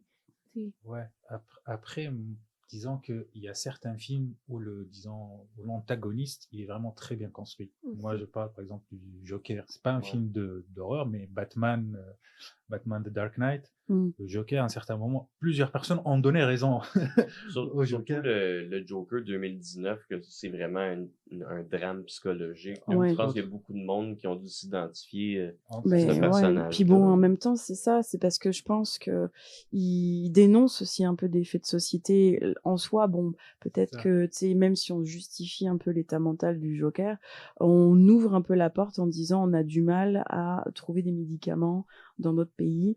Et c'est vrai que le côté un peu malin, c'est d'avoir retranscrit ça avec une image un peu 70s. Ça ouvre la porte à plein d'interprétations, mais là, ça vient peut-être toucher aussi un côté nostalgique. Pourquoi, par exemple, en ce moment, on sort beaucoup de choses un peu sur la thématique 80 ? Pourquoi Stranger Things est venu chercher des jeunes comme des personnes plus âgées ? Moi, étant une enfant des années 80, il y a des trucs qui sont venus m'appeler. Le côté musique, rétro, peut-être le look. On se replonge facilement dans notre enfance, donc il y a peut-être ce côté-là qui nous ramène un peu dans notre passé, et donc du coup on se dit ah. Et puis voilà. Enfin après, les films d'horreur, ça peut être interprété sous plein de choses. On est fan de films d'horreur, nous tous, et pourtant on va pas aller tuer quand on va sortir de là. C'est ça. Après, on peut se poser la question, qu'est-ce qui moins d'isolement social. Voilà, qu'est-ce qui nous interpelle dans les films d'horreur, par exemple ? Pourquoi on se retrouve plus là-dedans ? Après, disons ce que les films d'horreur disent de la société, entre guillemets, comment il perçoit, ou le réalisateur via son film perçoit la société, entre guillemets. Et d'où je pense que tant que le film d'horreur ou l'histoire, elle est crédible, où elle est bien construite, du moins, où elle respecte, elle prend pas le spectateur pour un débile ou autre, je pense qu'elle aura toujours un impact, que le film soit un succès ou non.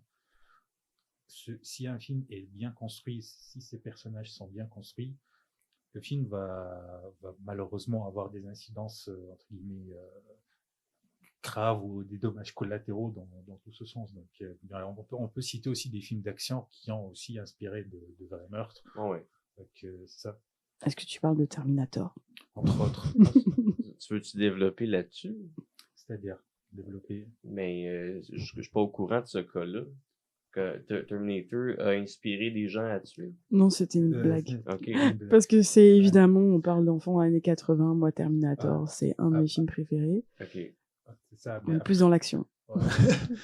Après, si on parle par exemple, si on reste très récent, la saga Saw, de Jigsaw, le film, l'un des films, je crois, le 4, a inspiré, une scène dans le film 4 a inspiré un vrai meurtre en Angleterre. Je savais pas ça. C'est ça, je savais pas ça. Je savais pas ça.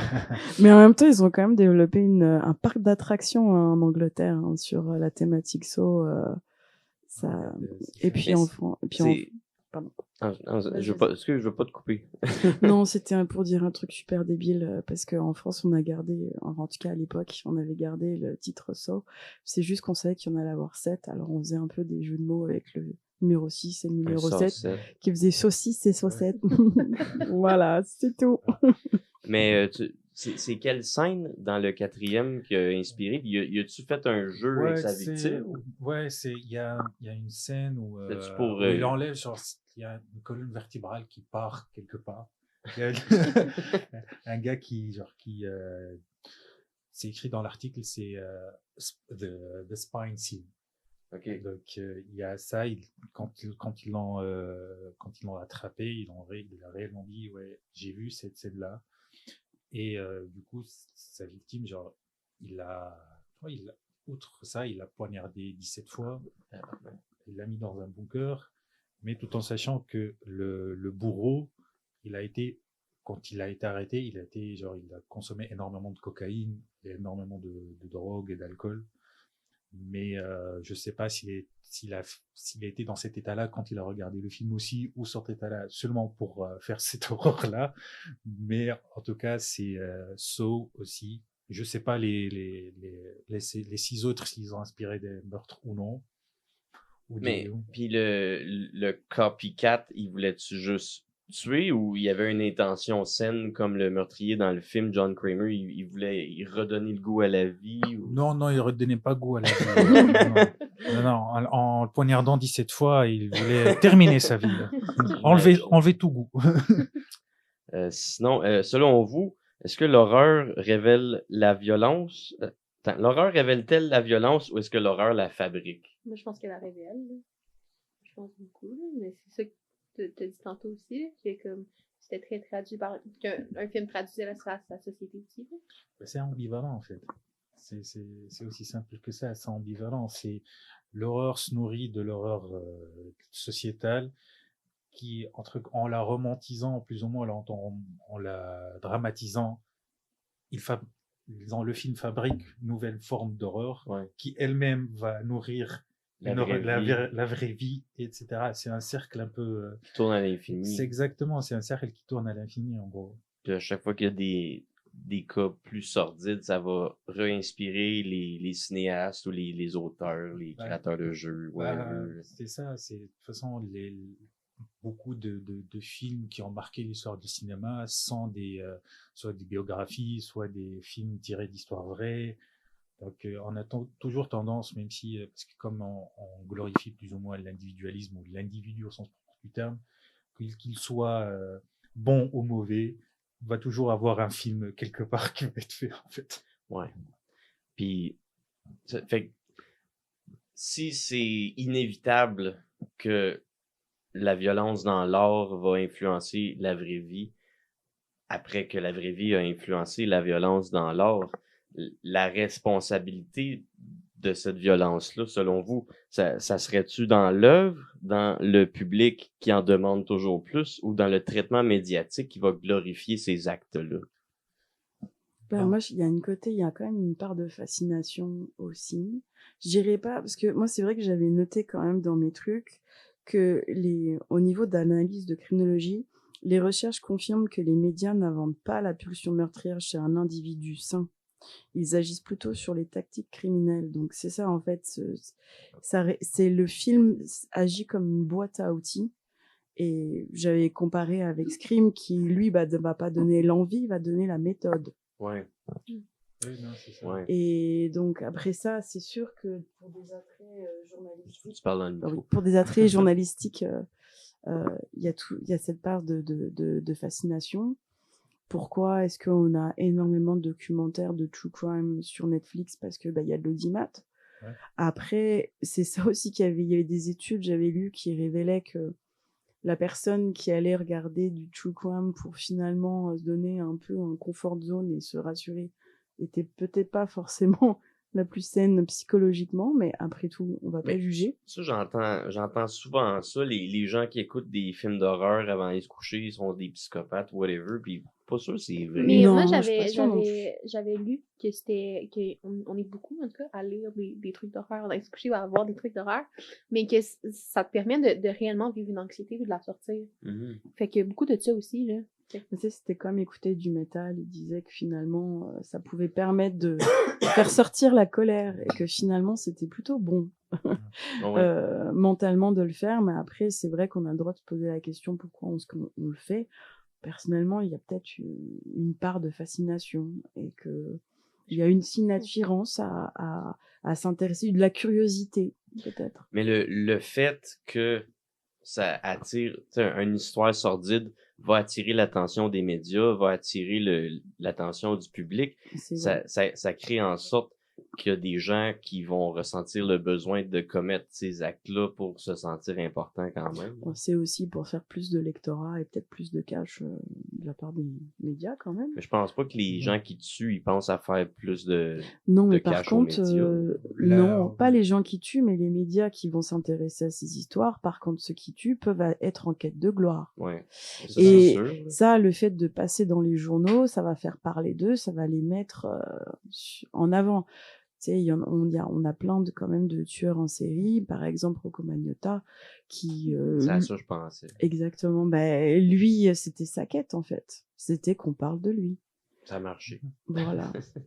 Oui, mais on revient à cette logique-là ça s'auto-nourrit. Et même si on reste dans l'exemple des podcasts, les podcasts les plus écoutés dans le monde sont des true crime. Ouais. Ah oui. Donc, ça montre une fascination. Et je pense aussi, il y a une part de nous, il y a une part peut-être obscure ou noire de nous qui n'avait, disons, heureusement, elle est calme, mais elle s'identifie carrément dans l'autre. Il s'est dit, ok, si j'aurais pas fait ça à sa place concrètement, mais j'aurais fait autre chose peut-être, ou un truc différent. On aime ça dire, moi, il m'aurait pas fait pogner. Ouais, moi, j'aurais pas. Moi, j'aurais fait ça et ça.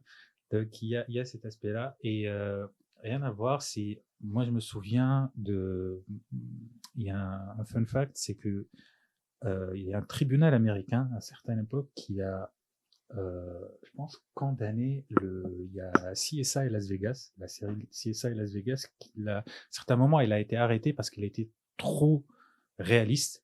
On dit arrêter il y a des trucs qui étaient vraiment vrais, qui ont inspiré des personnes. Il me semble que ces séries-là, c'est beaucoup inspiré de vraies affaires, des vrais crimes. Exactement. Et eux, ils ont dit, vous êtes beaucoup trop réaliste pour justement, tu as les empreintes et des trucs comme ça, comme c'est des scientifiques. Ils ont dit, arrêtez. Ouais.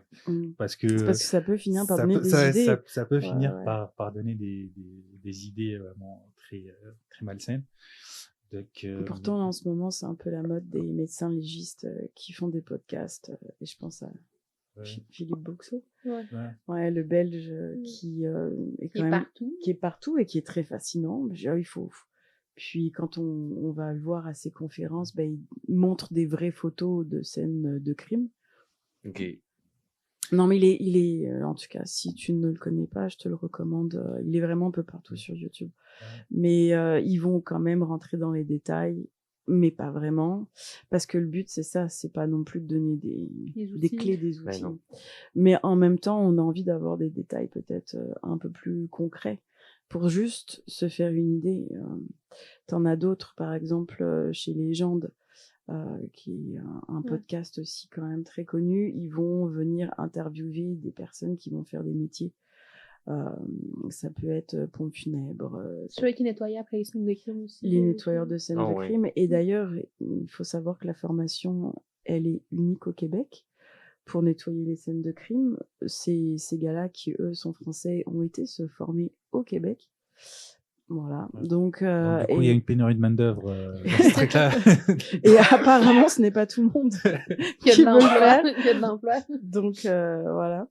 Mais bref, tout ça, moi, je trouve qu'il y a aussi une part où on va ouvrir une porte sur quelque chose qu'on ne sait pas trop. Si on le vit pas, si on travaille pas dans ces métiers-là, on ne peut pas savoir qu'un corps va se décomposer et va laisser des marques pendant des années sur ton plancher, par exemple.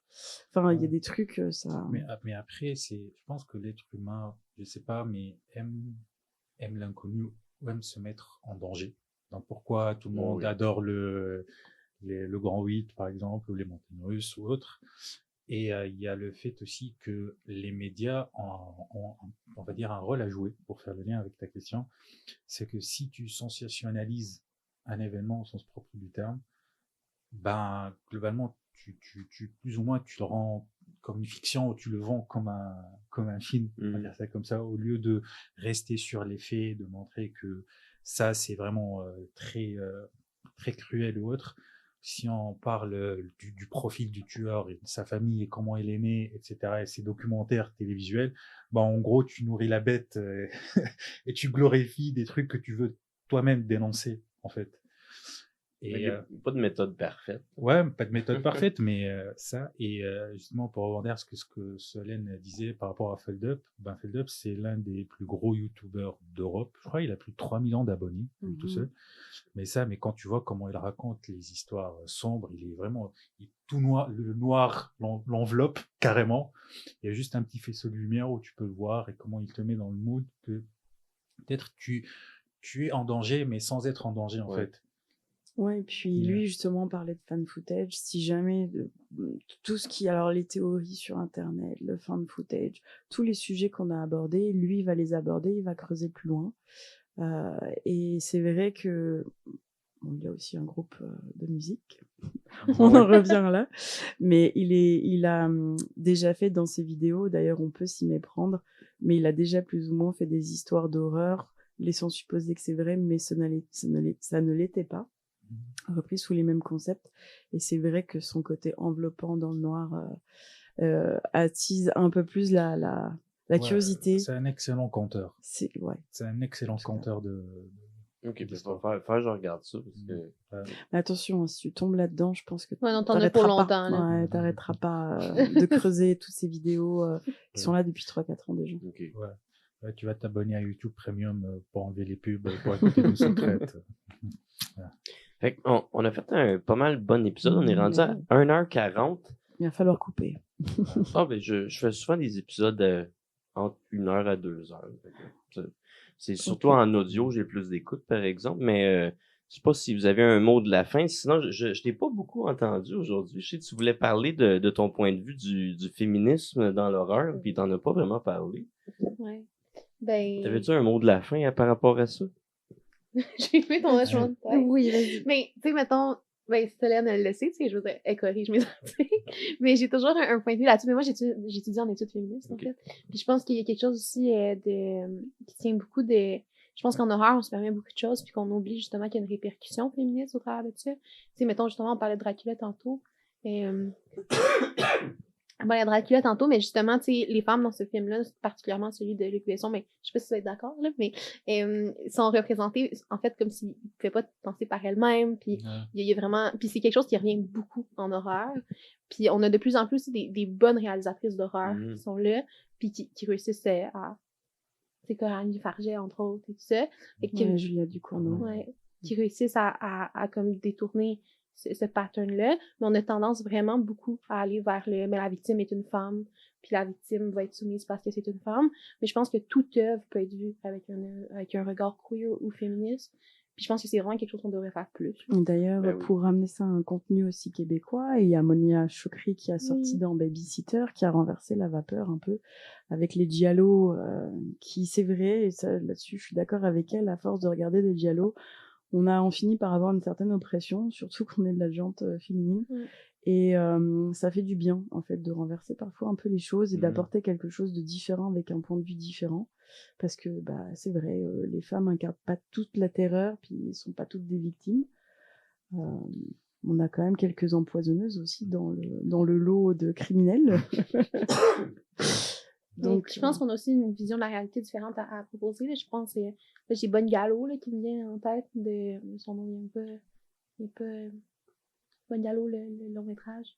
Mais son prénom ne vient pas, mais qui était québécois. Mais elle a aussi une manière de réapprendre. Tu sais, comme elle jouait avec les codes mais on avait parlé un peu cet été avec Tour TV, mais je me souviens pas de son nom. Mais en tout cas, elle va rejouer avec les codes en fond du policier et tout ça, mais aussi avec les codes elle a quelque chose dans un humour aussi vraiment présent. Puis je sais pas, je pense qu'on a une vision différente qui permet aussi d'aborder l'horreur peut-être plus sensible. Ouais. Je sais pas. Ouais, et puis après, plus sensible, oui. Après, peut-être avec des personnages un peu plus travaillés. Aussi. Mais c'est vrai que mettons que c'est toujours difficile d'écrire des personnages quand on a du mal à se mettre à la place d'eux.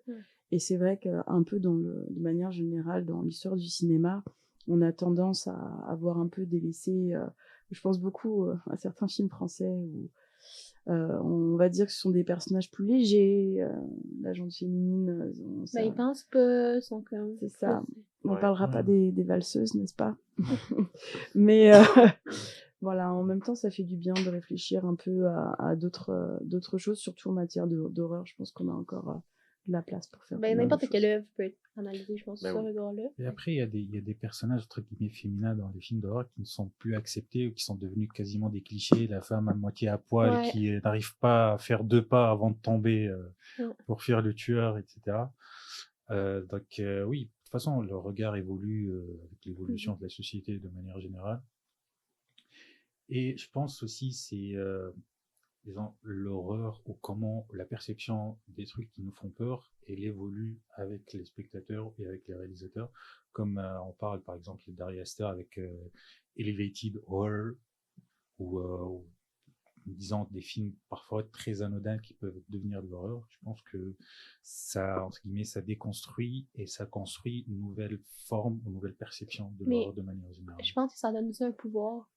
Mettons, ben là, je porte le chandail de Pearl, mais entre autres, je pense que ça permet de donner un pouvoir à un personnage, puis comme on disait, de s'attacher à des personnages, mais tu sais, mettons, bon ben, encore une fois, Pearl, là, j'ai le poster en haut de mon lit, mettons, mais tu sais, c'est vraiment une trilogie que j'aime, là, mais je pense qu'il y a quelque chose de beau aussi dans donner, genre, le mauvais côté, mais le anti-héros à une femme de cette manière-là, puis c'est super, comme, je sais pas de mots.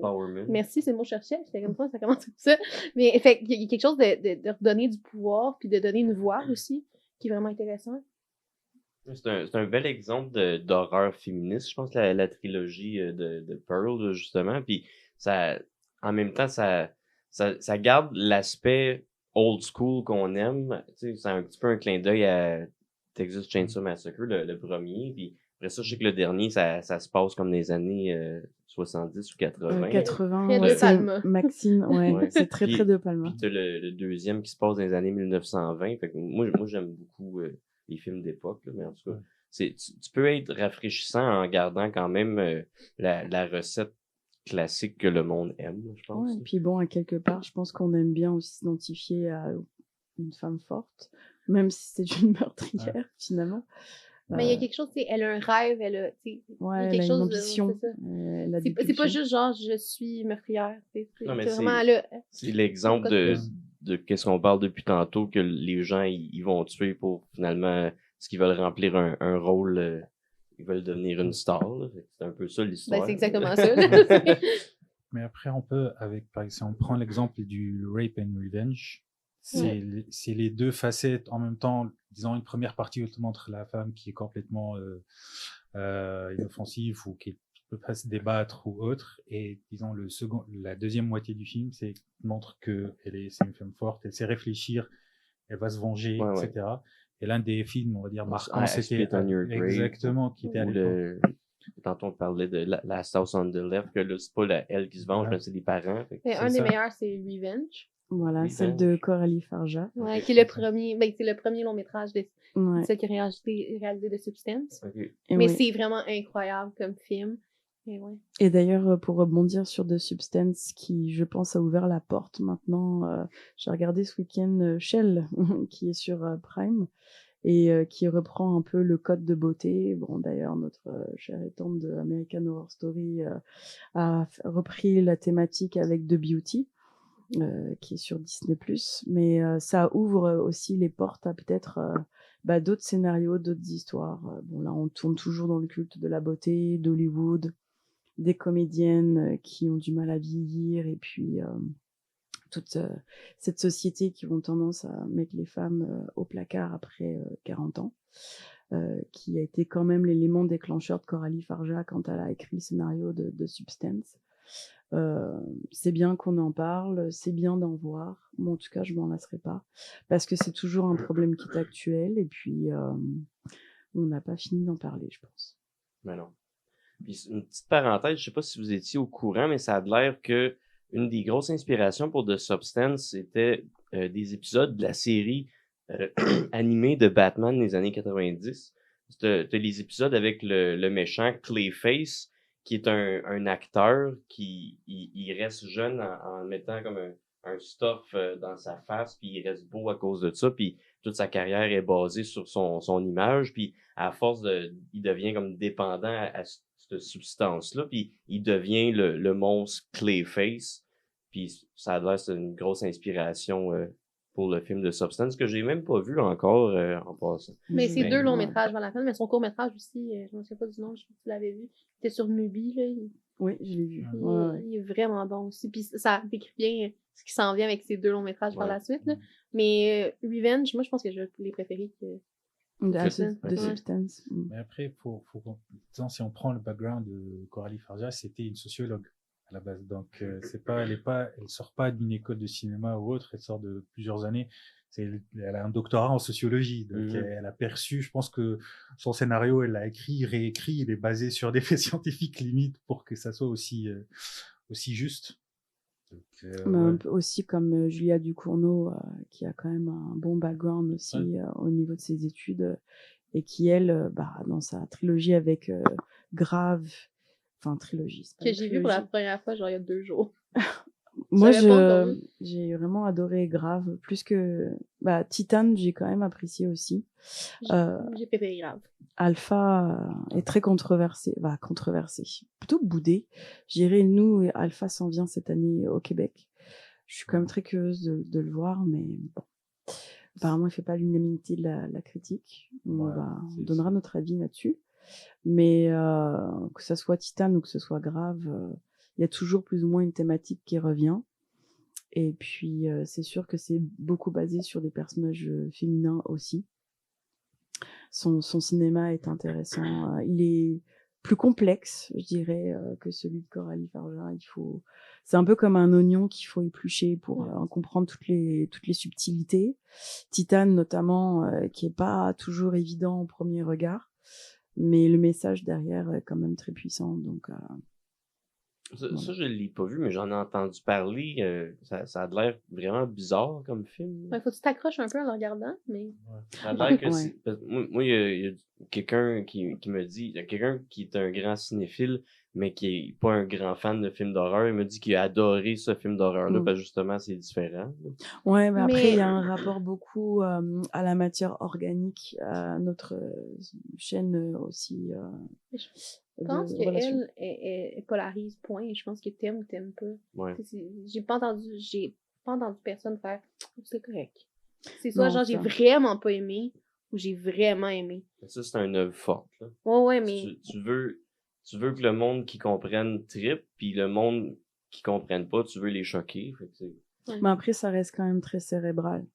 Je veux dire, c'est sûr que c'est pas une première lecture aussi simple que certains slashers où finalement l'histoire c'est juste non, c'est le genre de film que tu revois. Là. C'est ça. Il faut que tu revoies. J'aime ça les films de même. Là. Il y a bien des films d'horreur plus récents qui sont sur ma liste, là, mais j'ai pas fini encore de regarder les films qui ont été faits avant que je vienne au monde. Là, fait que... Après, c'est toujours cool de prendre par réalisateur, réalisatrice. C'est sûr de pas s'arrêter à un remake, mais de trouver plutôt l'original. Ouais. Puis tu sais, tantôt, au début, on parlait que comme au Québec, on faisait peut-être pas autant de cinéma de genre, mais je pense qu'on en fait quand même beaucoup, mais de manière différente. Il y a Falcon Lake de Charlotte Lebon. Je sais pas si tu l'as vu, qui est semi-horreur, mais mais qui est plus fantomatique, qui vient chercher un peu la même note que fait Fanny Demel en littérature, mettons, avec Mukbang ou des trucs comme ça. Mais qui est tiré à la base d'une bande dessinée un peu controversée en France. Mais qui sont... c'est d'aller chercher, je pense qu'on réussit à aller chercher par des codes, mettons du fantôme, ces trucs-là, sans nécessairement avoir les moyens de faire un aussi gros film d'horreur qu'on aurait pu faire à l'américaine. Je pense que c'est comme ça qu'on va aller chercher aussi. Oui, ou comme par exemple un peu tiré de science-fiction avec Viking de Stéphane Lafleur par exemple, ou pour le coup c'est frais en fait, ça sort un peu des carcans habituels. Et en tout cas. Vampire Humaniste aussi sortait pas mal. On est allé voir ensemble. Ouais. J'ai le flash. C'est vrai, on a été le voir ensemble. Moi, par exemple, mon premier ressenti avec Vampire Humaniste, c'est que j'étais un peu triste de découvrir ça 10 ans trop tard. Mais j'aurais aimé le voir 10 ans auparavant. Mais c'est frais. J'ai beaucoup aimé son film. Puis, tu sais, même Les Chambres Rouges, je pense, de Pascal Plante vient chercher quelque chose aussi encore pas vraiment original. C'est un autre regard. On suit quand même des groupies d'un tueur en série. Là. C'est quand même pas... c'est quand même un autre regard. Fait que je pense que c'est ça. Je pense qu'au Québec, on réussit à prendre des lunettes différentes, faire avec les moyens qu'on a, mais je pense que c'est ça qui fait que c'est intéressant le cinéma de genre d'ici. Il y a de ça, mais moi, je pense que tous ces films-là, ils ont un point commun, c'est qu'ils sont vraiment ce qu'on peut appeler comme des films d'auteur. Mais au Québec, c'est beaucoup ça qu'on va faire, là, parce que ça coûte moins cher. Non, ça c'est sûr, mais même c'est ça. Après, en France, ils ont un rapport un peu, par exemple en Europe ou même en France, ils ont un rapport un peu bizarre avec les films de genre, qui sont sous-financés. Du coup, ils sont pas bien faits. Du coup, ils se financent pas. Mais de ce fait, c'est amener à ce que l'horreur devienne entre guillemets un cinéma d'auteur. C'est déjà une vraie prouesse en soi. Et c'est ça, c'est que même le film de Les Chambres Rouges Vampire humaniste cherche suicidaire consentant. Alors si on prend vraiment de très loin, si on dézoome, c'est pas vraiment des films d'horreur au sens propre du terme. C'est beaucoup plus des films qui tendent un miroir à la société pour dire voilà vos travers. Regardez-les. Vous avez vos points obscurs en fait. C'est pas faire peur pour faire peur, c'est juste montrer une sorte de réalité qui est peut-être un peu twistée. Mais la réalité est très twistée. Exactement. Non, mais c'est ça, c'est que c'est twisté la réalité, mais tu vas pas aller regarder les chambres rouges pour avoir peur. Pour du jumpscare, en fait. Non, mais après, ça te fait réfléchir sur le vrai monde, c'est là que ça devient peurant. Mais c'est un peu comme le cinéma de Robert Morin, là. Exact, ouais. Qui est mon réalisateur préféré. je plus sois. Je valide à 100%. qui fait vraiment ça, tu sais, lui, c'est un cinéma du malaise, mais du malaise au plus profond, puis il va chercher ce qui est... Puis je l'ai déjà vu dans une espèce d'entrevue, dans une classe de maître, là, puis ce gars-là, il parle. Pour moi, il me fait penser à Jean Leloup en entrevue, là, un peu. Pour vrai, là. Il était comme, moi, je m'en vais où est-ce que je m'en vais. Il part d'un concept artistique que lui-même a décidé, et puis c'est ça qui crée. Mais en parlant de psychologie, j'avais quand même trouvé intéressant le problème d'infiltration. Ouais. Parce qu'il y a des techniques aussi bien... les 6 faux plans séquences. Dans tous ses films, il a des défis techniques. Ouais. Puis je pense que, tu sais, même, genre, ces derniers qui sont pas nécessairement des trucs de genre, qui sont des faux documentaires, genre 7 paysages puis Festin boréal, il y a quand même quelque chose de suspense au travers de ça. Dans 7 paysages, il y a un peu d'effets spéciaux. Puis dans Festin boréal, qui est comme, je sais pas si c'est quoi. Non. C'est un orignal qui se fait tuer, puis on voit genre sa décomposition, basically. Mais c'est vraiment intéressant parce que chaque animal devient quasiment un personnage. Puis la manière que c'est fait, il y a de la tension, puis il y a du suspense, même s'il y a pas de parole. Puis même si genre un animal qu'on voit se décomposer, fait qu'il joue avec ces codes-là, genre c'est full intéressant. Il y a tellement de choses à aller jouer avec les codes, là. Ouais. Pour divertir ou pour choquer ou pour faire réfléchir. Oui, c'est ça, il faut les maîtriser parce que quand c'est mal fait, c'est là que le monde ne sont pas réceptifs. Fait on a fait un épisode, on a quasiment 2 heures. Fait que je pourrais jaser avec vous autres encore super longtemps. Je sais pas si pour la fin vous avez des plugs d'Horreur Québec pour le public ou visitez le site Horreur Québec, les gens. Suivez le Facebook, l'Instagram. Suivez-nous, les gens. Yes. Non, mais merci beaucoup. Merci à toi de nous avoir reçus. Merci beaucoup. Et on fera d'autres choses. Vous êtes cultivés, vous êtes intelligents, vous avez beaucoup d'expérience. Fait que c'est super. On te retourne le compliment. Merci. Merci à vous autres.